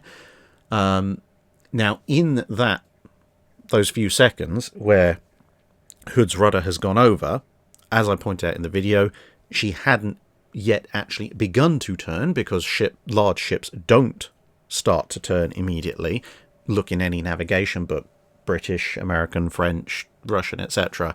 If you have a large ship, you put the rudder over, there is a gap depending on the hydrodynamics of the ship, the speed of the ship, the mass of the ship, and for Hood being very long, thin ship with a lot of weight behind it and going at high speed, it would be the longer period of time. There's space can be up to 5 to 10 seconds between the rudder going over and the ship actually beginning to turn, where the ship proceeds in mostly a straight line. But interestingly, as I said, what these navigation officers also pointed out is that when the rudder goes over, so now there's a jet of water effectively being directed to port, well, every action has an equal opposite reaction. There's a ton of water going to port. There is therefore a force on the ship going to starboard. The ship is not turning yet, and the force is being exerted fairly low down on the ship. So the only way for that force to be resolved without the rudder just tearing off is for the ship to actually heel into the turn that it hasn't yet begun. So paradoxically, a very large ship, if you put the wheel over, in this case to port, will heel to port first while it's on its kind of straight line thing, then straighten up a bit, there's a little bit of wiggle, and then it starts to do its actual turn, and then it heels outwards of the turn, which is one of the characteristics that people say define ships and boats. Boats lean into a turn, ships lean out of a turn. Now, why is that important? Well, if during that 2, 5, 10 seconds, however long it was, where Hood's rudder is over but it hasn't yet begun to turn, it is going to also be heeling to port. If it's heeling to port, even if briefly, that means its starboard side, the side that gets hit, is more exposed, and the underwater portion of the hull, where the belt isn't, is, depending on which part of the hull you're looking at, either potentially completely out of the water in a trough, or much, much closer to the surface, which means that there will be a slightly greater chance of an exposed area of Hood's hull under its belt being open to being hit directly by a shell that doesn't even have to go through water, especially if it's impacting in the trough area. And even if it does splash down slightly short, it's got you could splash down half a meter away and you'd still hit unarmoured, unprotected portions of the ship. So that's an interesting little addition, which actually goes to support the idea that I came up with, because it makes it more likely that kind of hit could take place. But it's also the kind of thing that, unless you read exceptionally deeply into detailed ship handling manuals, you're only ever going to find by talking to people who actually do this in real life, i.e. navigate large warships. And, well, if you want to argue with their expertise, good luck, but I'm pretty sure that somebody who, teaches people how, in the US and Royal Navies, because I've spoken to officers from both sides, I'm pretty sure someone who teaches people in those navies how to navigate their ships probably knows more about the behaviour of large ships in turns than those of us who can read books and make suppositions of our own. They do it in real life, so I'm going to bow to their expertise on exactly how ships behave when you put the rudder over. If the gods wanted us to be happy, they would have given us a honey-based alcoholic beverage. Oh look, mead, which I have to say remains my favourite Patreon user title, asks, during the Napoleonic Wars, what was the process from a lookout spotting an enemy vessel to the cannons in a hellish roar of fire and smoke unleashing the final argument of His Majesty the King?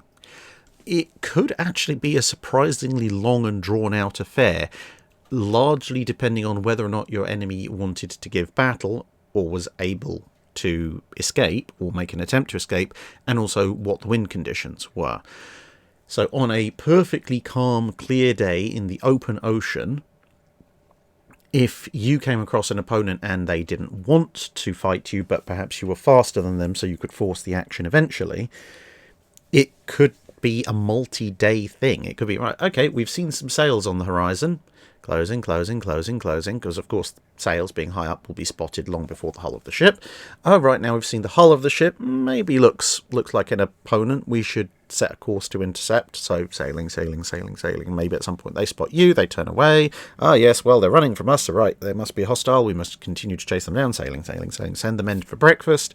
Sailing, send them in for lunch. Sailing, send them in for dinner.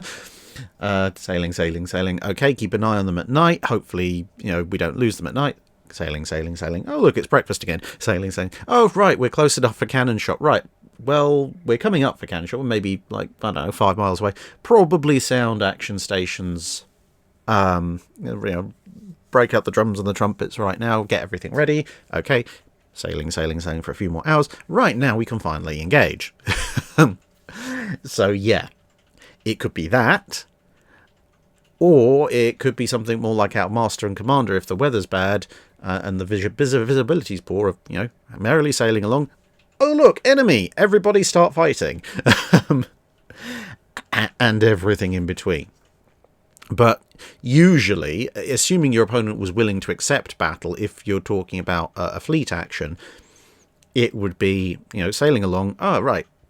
Multiple enemy sails on the horizon. Okay, let's head toward them and shake out our formation from cruising to something approximating a line of battle, but not quite, because a line of battle is quite restrictive, and we want to be able to close them down. Then, right, now we've gotten closer, we can see the enemy is also in a line of battle, so they're accepting the invitation to fight. Now we will form our line of battle, and there might still be an hour or two before actual contact is made. So at some point along that time, obviously the ship will be cleared.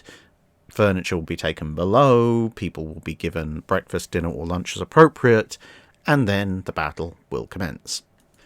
Todd Webb asks, do you think the 12-gun 14-inch North Carolina layout or the 10-gun 14-inch King George V layout was a better idea? Obviously the King George V has more armour, but there's 2 more barrels sending out shells on the 12-gun North Carolina. Or is it maybe a situation where one is better head-to-head with the other, but the other is better against most other ships that might have less armour? It is a little bit of a difficult one because, 12 shells versus 10, that's 2 extra chances to hit per salvo. On the other hand, the 14-inch North Carolina, as represented here by World of Warships, is designed to be armoured against its own guns, whereas the King George V's were designed to be armoured against 15 and 16-inch guns. And the King George V's were also designed to run in close and start hammering away, close being at battleship range close, and start hammering away whilst its armour protected it, whereas the North Carolina was designed for a little bit more longer range engagements.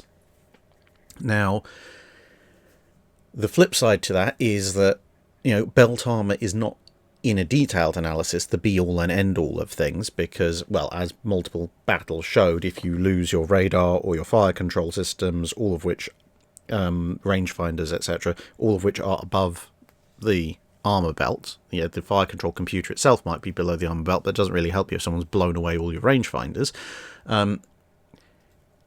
which means that just hitting the enemy a lot can disable them, and then you can move in for the kill, which, to be honest, is what the King George V's were also designed for, and why they were originally a 12-gun design as well.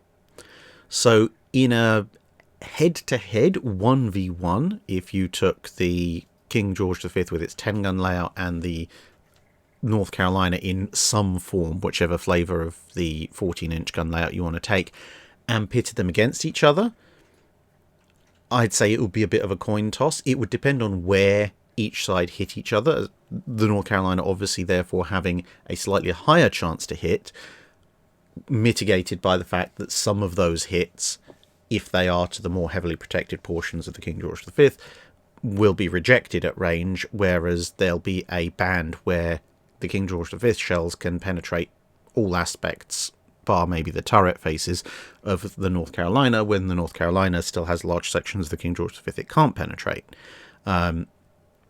So, it could go North Carolina's way because it's hitting slightly more often, all other things being equal, it takes out King George V's fire control.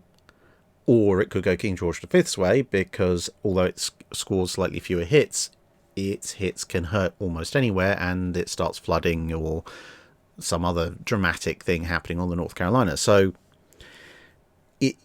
I'd be hard-pressed to give a clear advantage to either one in a straight-up engagement against the other, but in a broader sense of just fighting all comers, I think the King George V would have the advantage because of that greater armour protection. Because in a head-to-head, you're shooting both with 14-inch guns, but in an open tournament, if you like, you might be facing a 16-inch Nagato, or any number of 15-inch armed vessels, at which point the greater armour protection of the King George V will probably keep it alive longer, and therefore able to do more damage, which is pretty much what it was designed to do, whereas the North Carolina would kind of be hedging its bets on a marginally higher chance to hit and cripple the opponent, when it would have a significantly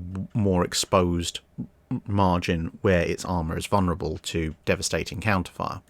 October Nid asks, there was mention of a destroyer that put out a fire on itself by using the spray from a nearby battleship. I believe it was during Guadalcanal.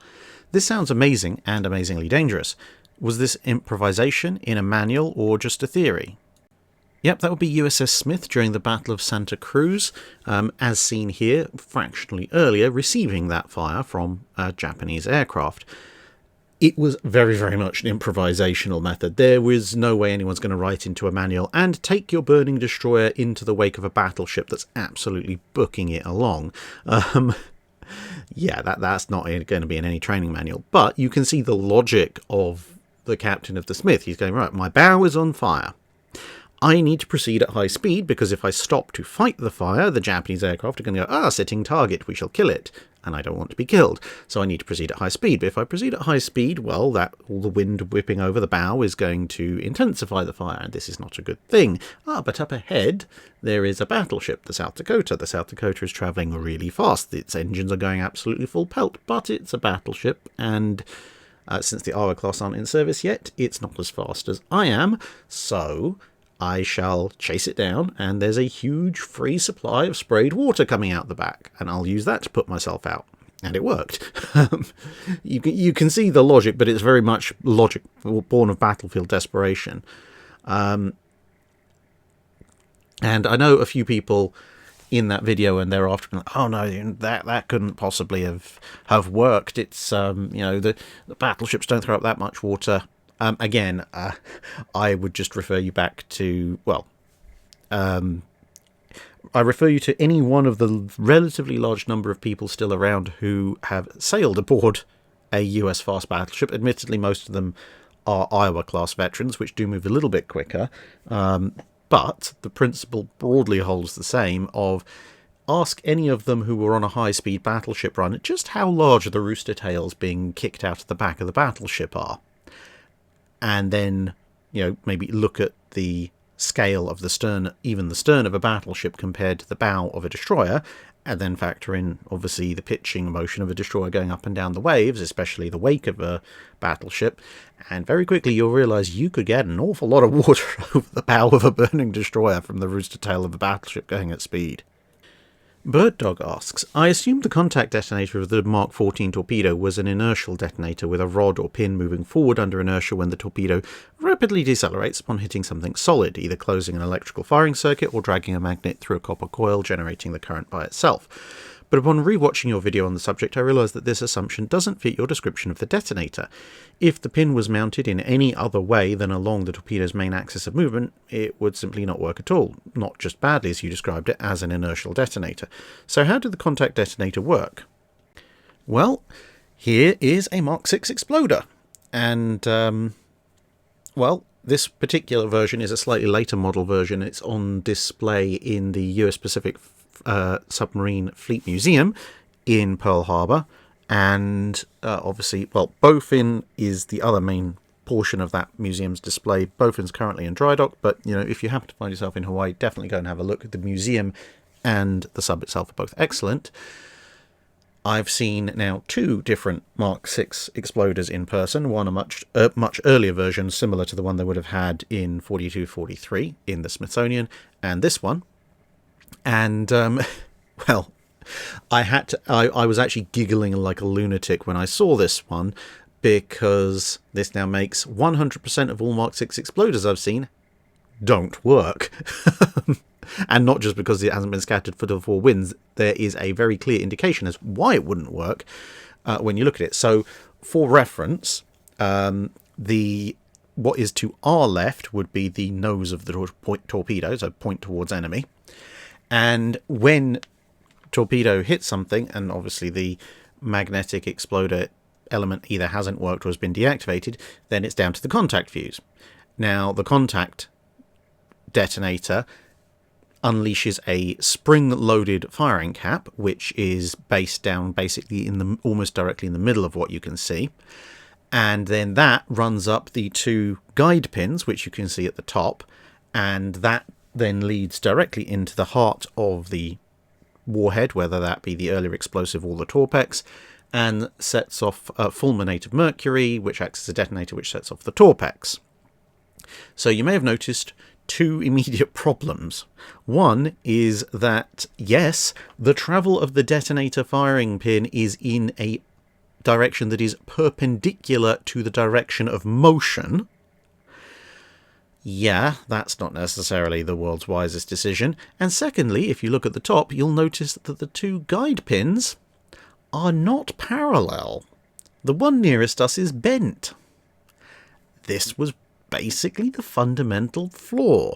This kind of perpendicular firing pin mechanism had worked fine in the Mark 10, which travelled considerably slower than the Mark 14, But because nobody had tested the Mark 14 pre-war, nobody had realised that the amount of inertia that was building up in a Mark 14 that was travelling at full speed meant that when the impact occurred, these firing pin guide pins, which you can see, as I say, at the top, they bent.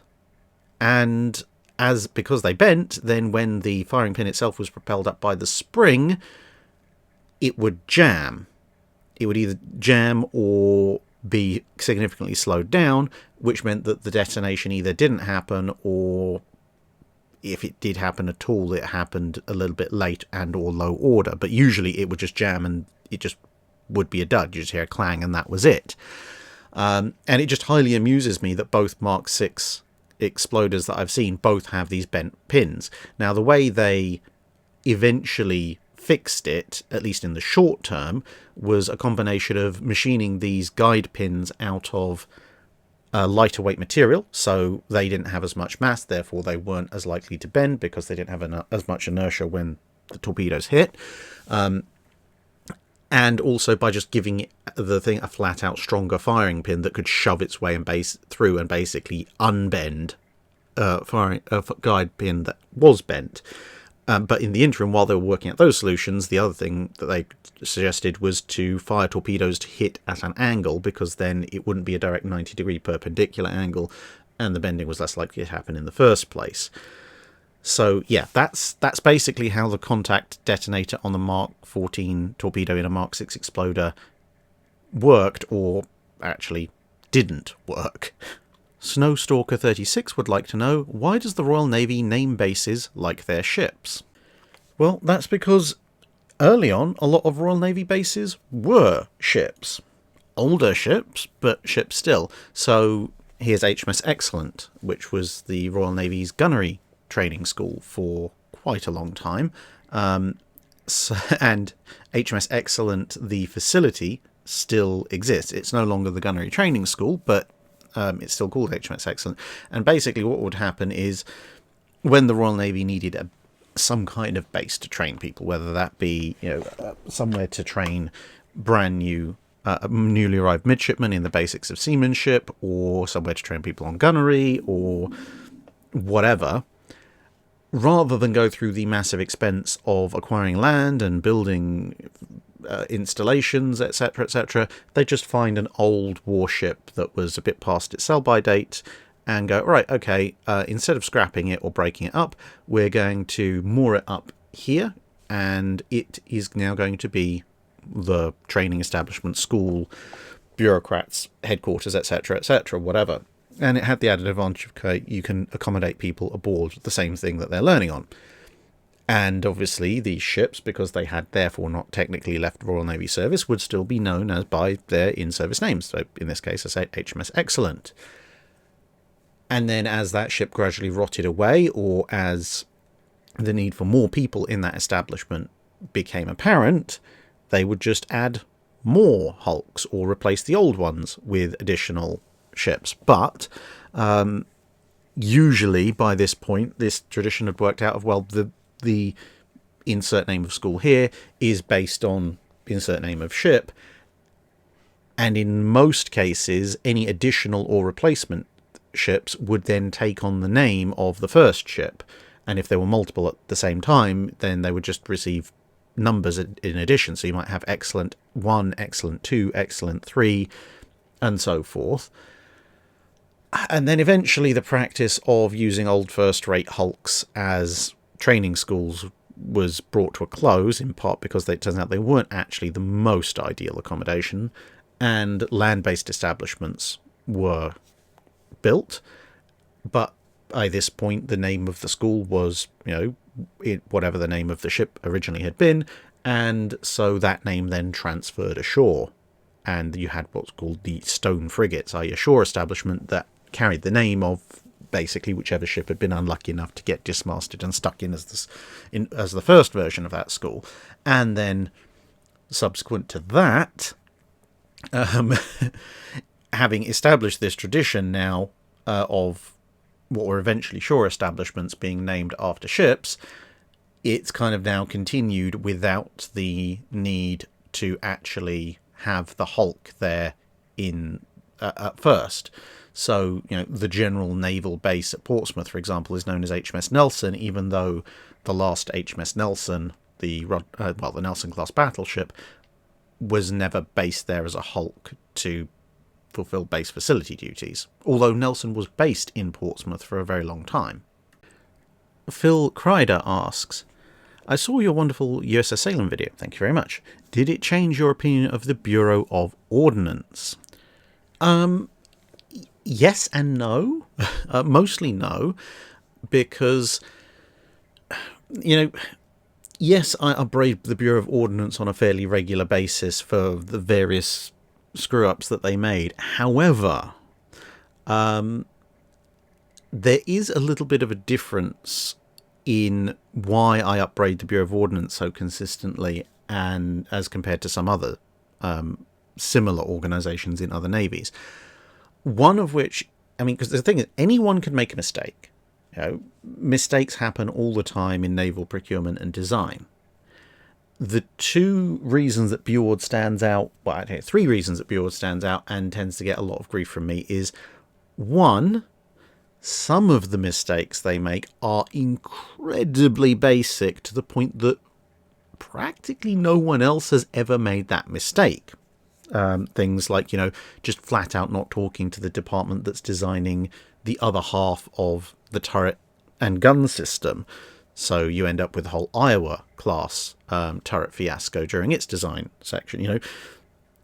That's the kind of schoolbook error that, as I said, nobody else seems to have made, at least not to that kind of scale. The second thing is they do, at least in the 1930s and very, very early 1940s, they do seem to have been making somewhat more mistakes per 100 projects than most other people, which is perhaps indicative of some people being put there when they really maybe shouldn't have been. But the largest reason, the single biggest reason why I tend to upbraid them so much, is because unlike almost anywhere else, there seems to have been an institutional resistance, and not just an institutional resistance, but an institutional actively offensive resistance to the idea that they could possibly ever have gotten anything wrong. So, you look at the pièce de résistance, the Mark 14 situation.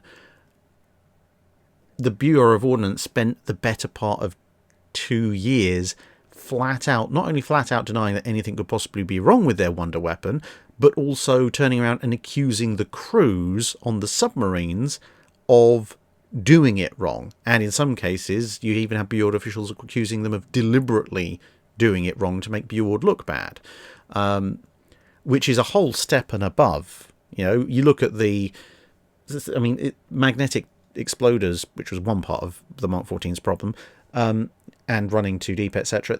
That wasn't a unique failure to the Mark 14. Magnetic exploders were issues on everybody's torpedoes early in the war, and the running too deep issue also occurred in the Kriegsmarine. Now, whilst in the Kriegsmarine, the head of the equivalent of BuOrd for torpedoes basically acted like, stereotypical BuOrd did, the rest of his organisation actually, once the attention was brought to them of the problem, got on and fixed the issue. In the case of the British torpedoes, they just took a look and went, the magnetic warheads aren't detonating properly. Switch them over to contacts then, and that was done so quickly that Ark Royal, obviously in the hunt for the Bismarck, launched a strike with magnetic detonators, and the same day launched a follow-up strike with contact detonators, because I just went, well, it's not working. Okay, we'll try the old ones. It was that simple. Okay, it took a little bit more persuading of the brass hats back home that maybe actually this should be a longer-term solution across the fleet until the magnetic influence detonators could be made to work.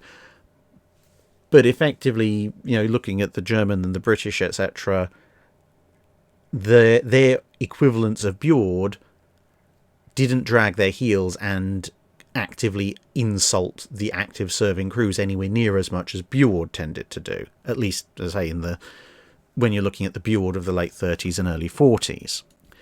Now, of course, coming around to I think the point that you're trying to make, you look at something like USS Salem and its incredibly complex and actually functioning 8-inch automatic loading systems, and that's an example of BuOrd doing an exceptionally good job. I mean, you could also look at the USS Worcester's 6-inch and say, well, there's an example of an almost similar system where they didn't necessarily do such a good job, but regardless, they did do a fantastic job in the Salem, and they deserve the credit for that.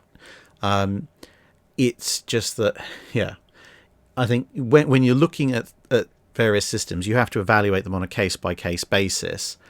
And so, yeah, when I upbraid BuOrd, I'm not saying the entirety of BuOrd was always incompetent all the time, because if they were, then, well, none of the US ships would ever have had functioning weapon systems apart from anything else, and obviously they did.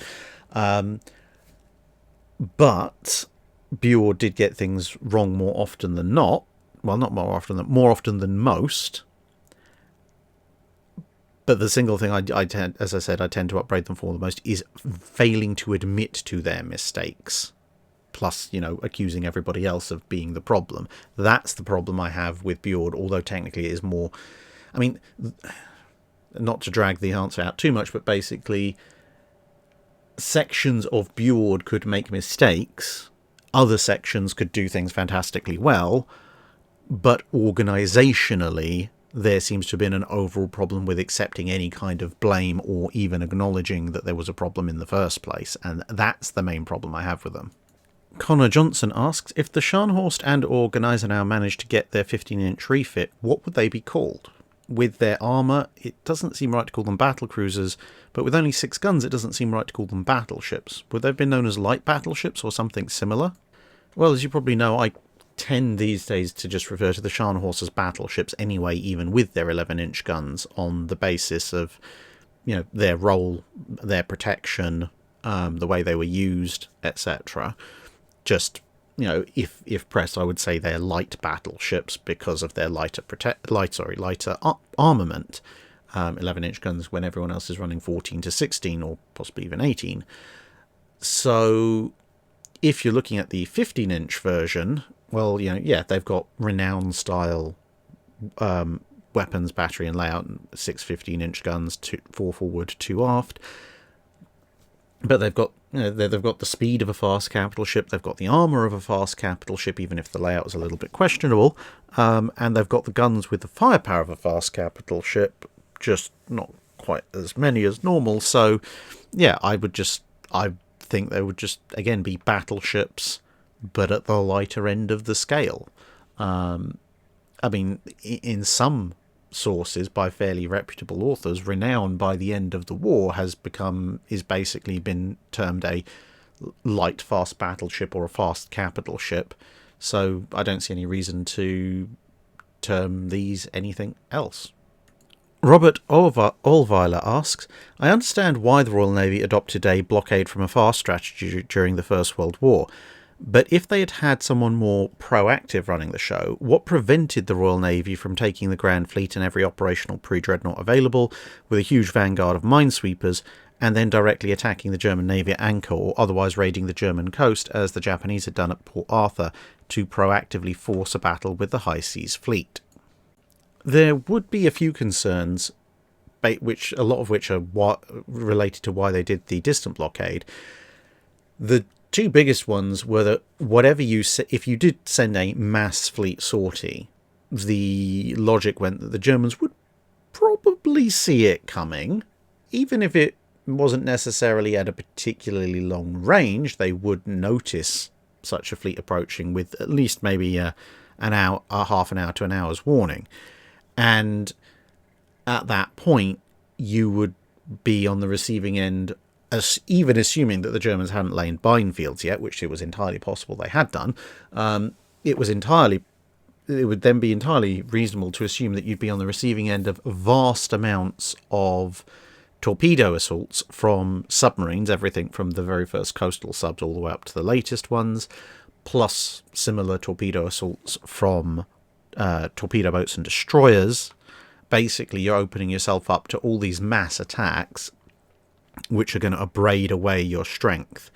Minesweepers aren't going to stop them, and you might have cruisers mixed in there that make a bit of a mess of your own destroyers if they tried to stop those attacks. So there was a very, very high chance of you losing a significant amount of your primary combat strength to small attack craft and their torpedoes before the Germans came out. Plus, in 1914, as I mentioned in a couple of other Drydocks before, 1914 was probably the closest the Germans came during World War One to parity with the Royal Navy. It was the closest chance they had of winning an engagement with the Grand Fleet. Now they were still outnumbered, but the margin was considerably less. The Grand Fleet in 1914 still included pre-dreadnought elements, as of course did the High Seas Fleet. But there were a lot fewer dreadnoughts in service, and a lot of the main run of dreadnoughts that had kind of made the Germans give up the idea of competing were still in the process of commissioning, either newly commissioned, so maybe not quite necessarily combat ready, or still coming into service. And so a lot of the latest and great dreadnoughts, Iron Dukes, Queen Elizabeths, etc., not there yet. Tiger, for that matter as well, also not there yet. So the margin of superiority would have been a lot less, and any significant losses from torpedo strikes may have put them in a position of being off the German coast with the High Seas Fleet able to sail out and actually challenge them on an equal or even superior basis. Toreno asks, one of the ways for spreading news of a fleet being spotted off the English coast was via fire beacons, allowing rapid communication of invasion via these beacons. When was the last time these were used to warn of an invasion, and when were they finally decommissioned or no longer used? So for those of you who've either read or watched Lord of the Rings Return of the King, you'll be familiar with the concept of a signal beacon system. And given that Tolkien was a great student of history, I'm pretty sure that his idea was inspired by the beacon system that was used in England in the centuries preceding him.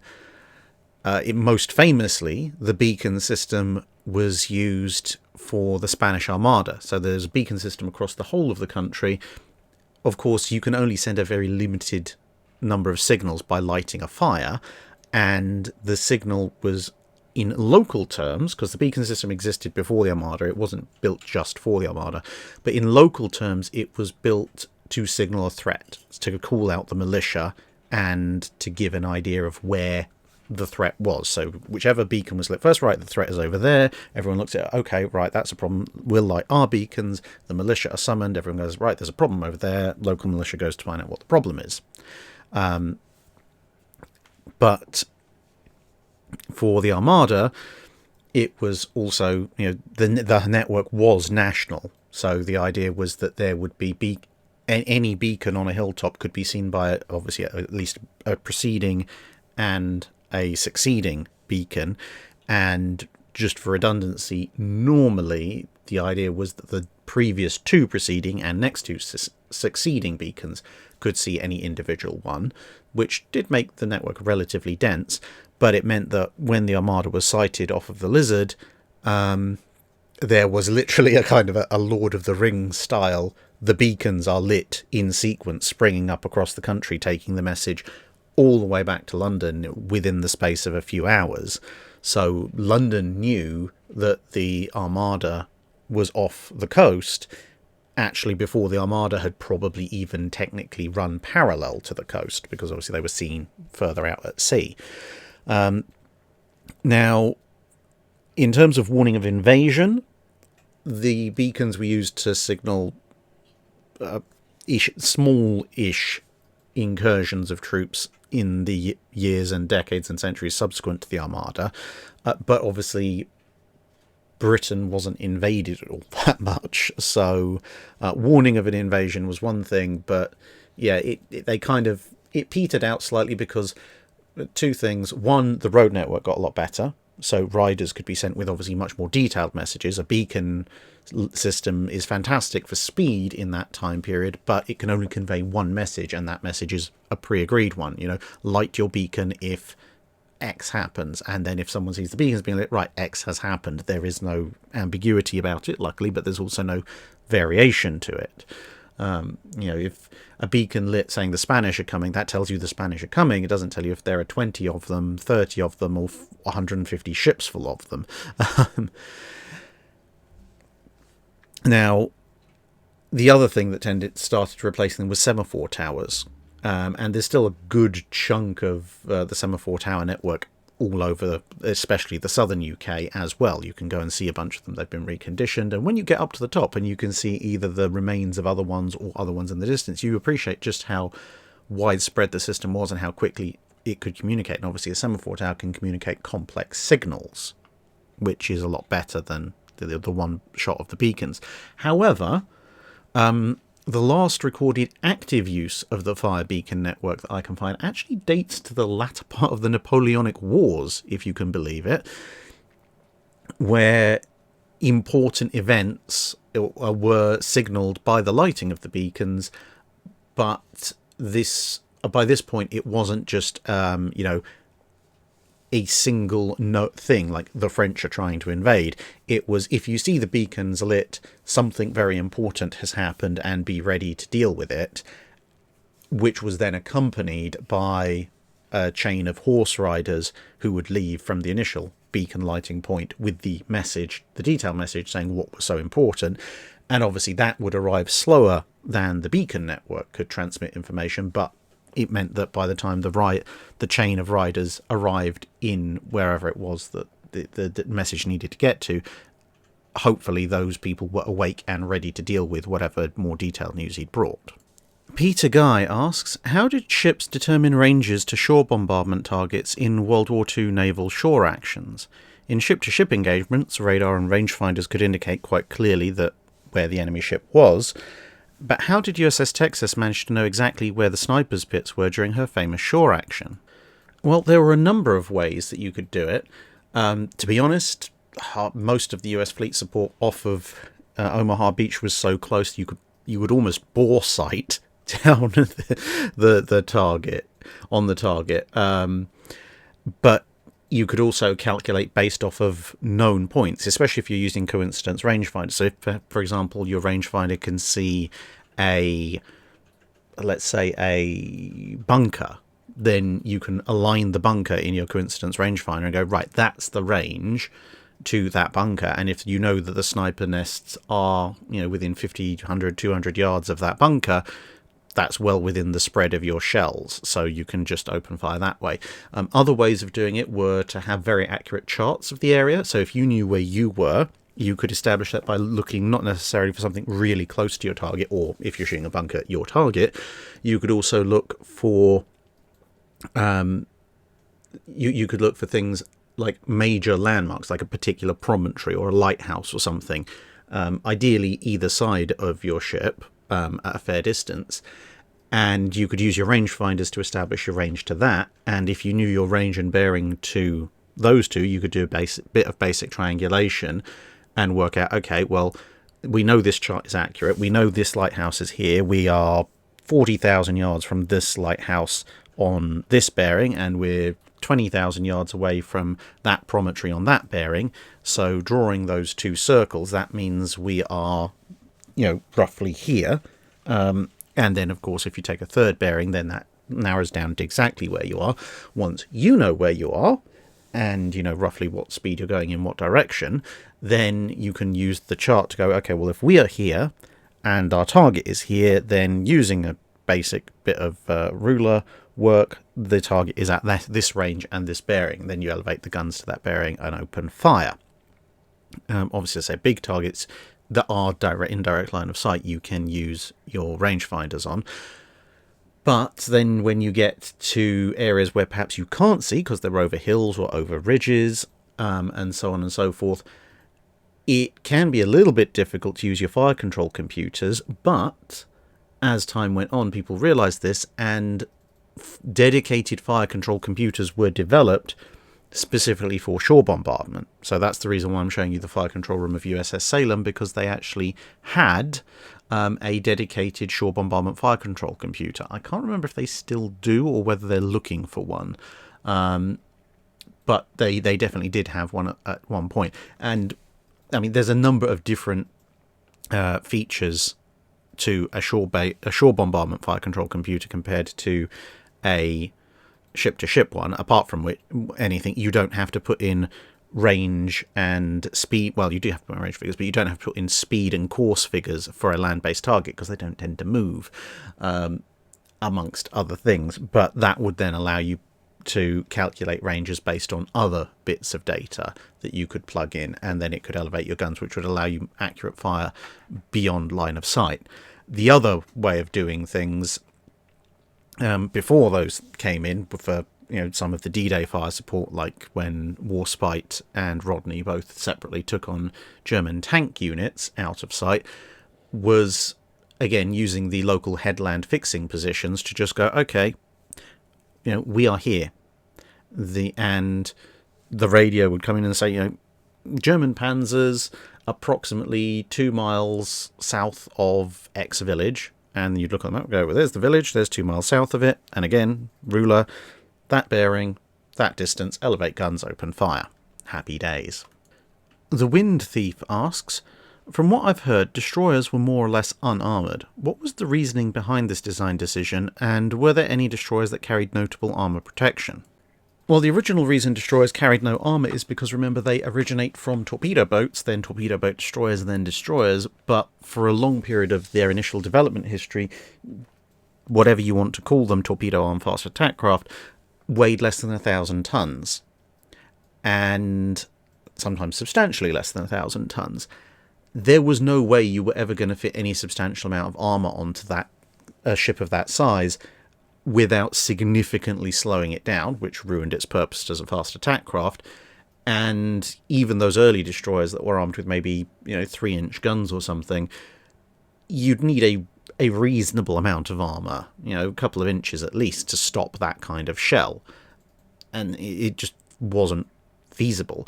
As destroyers got larger, as they got into the sort of 1,200, 1,600, 2,000 ton range, and in the case of some destroyers even larger still, it still wasn't held to be a particularly brilliant idea to put armour on them, because again, it would slow them down. And by this point, destroyers were wielding 4, 4.5, 4.7, 5-inch, and in some cases even larger guns. And the power of guns themselves had also increased, which would mean that you'd need sort of a 2-inch belt would really actually be pushing it, but maybe a 3-inch belt to be comfortably safe against incoming destroyer-grade gunfire, which would add hugely to the weight of the destroyer, and, as I say, weight, slow it down, and either mean it was slower or had less armament. And during that period, destroyers were subject to displacement caps in the interwar period, so did you want to end up with a either underarmed or slow destroyer that was a bit more survivable against gunfire, but probably couldn't dish the damage out, or couldn't catch the opponents and would still be blown in half by a torpedo anyway. And on top of that, that armour might stand you in good stead in a destroyer fight, but as soon as somebody rocks up with a light cruiser with a 6-inch gun or anything bigger, or the secondary batteries of a battleship, all that would do would initiate the fuse on incoming shells. So, yeah, pretty pointless at that point. It would actually make you even more vulnerable to big ships than you already were. And so destroyers just continued to not have armour. There was, however, one slight variance to this, which I have mentioned before, which is that, as it turned out in World War II, destroyers, because they were basically just running around with their hull plating, did tend to take slightly more damage than expected from near-miss bomb blasts and splinters, which could punch through the hull plating quite easily. And that caused leaks, that caused all sorts of other issues, which did lead to or help with the loss of a number of destroyers that otherwise probably could have been saved. And so if you want to look, at least in the time period that the channel covers, at armour for destroyers, about the closest you'll get is things like the Fletcher class, where they introduced a layer of splinter-proof STS steel. So it's not armour plate in terms of it'll stop a 5-inch round, but it will stop machine gun bullets, which some destroyers' hull plating wouldn't even stop a 50 cal round.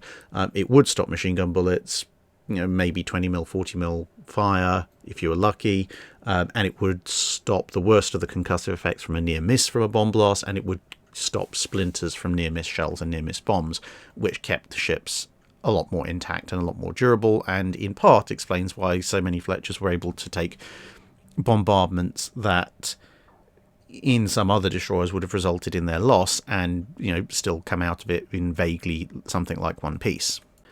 And the answer to the question posed at the end of the first half of the Drydock is yes, we have actually managed to get the whole thing done and ready for the weekend. So, well, you guys get what, 5.5 hours of Drydock this weekend, and regular Drydock service resumes next week. Huzzah! Thank you very much for listening, if indeed you have made it all this way, and see you again in another video.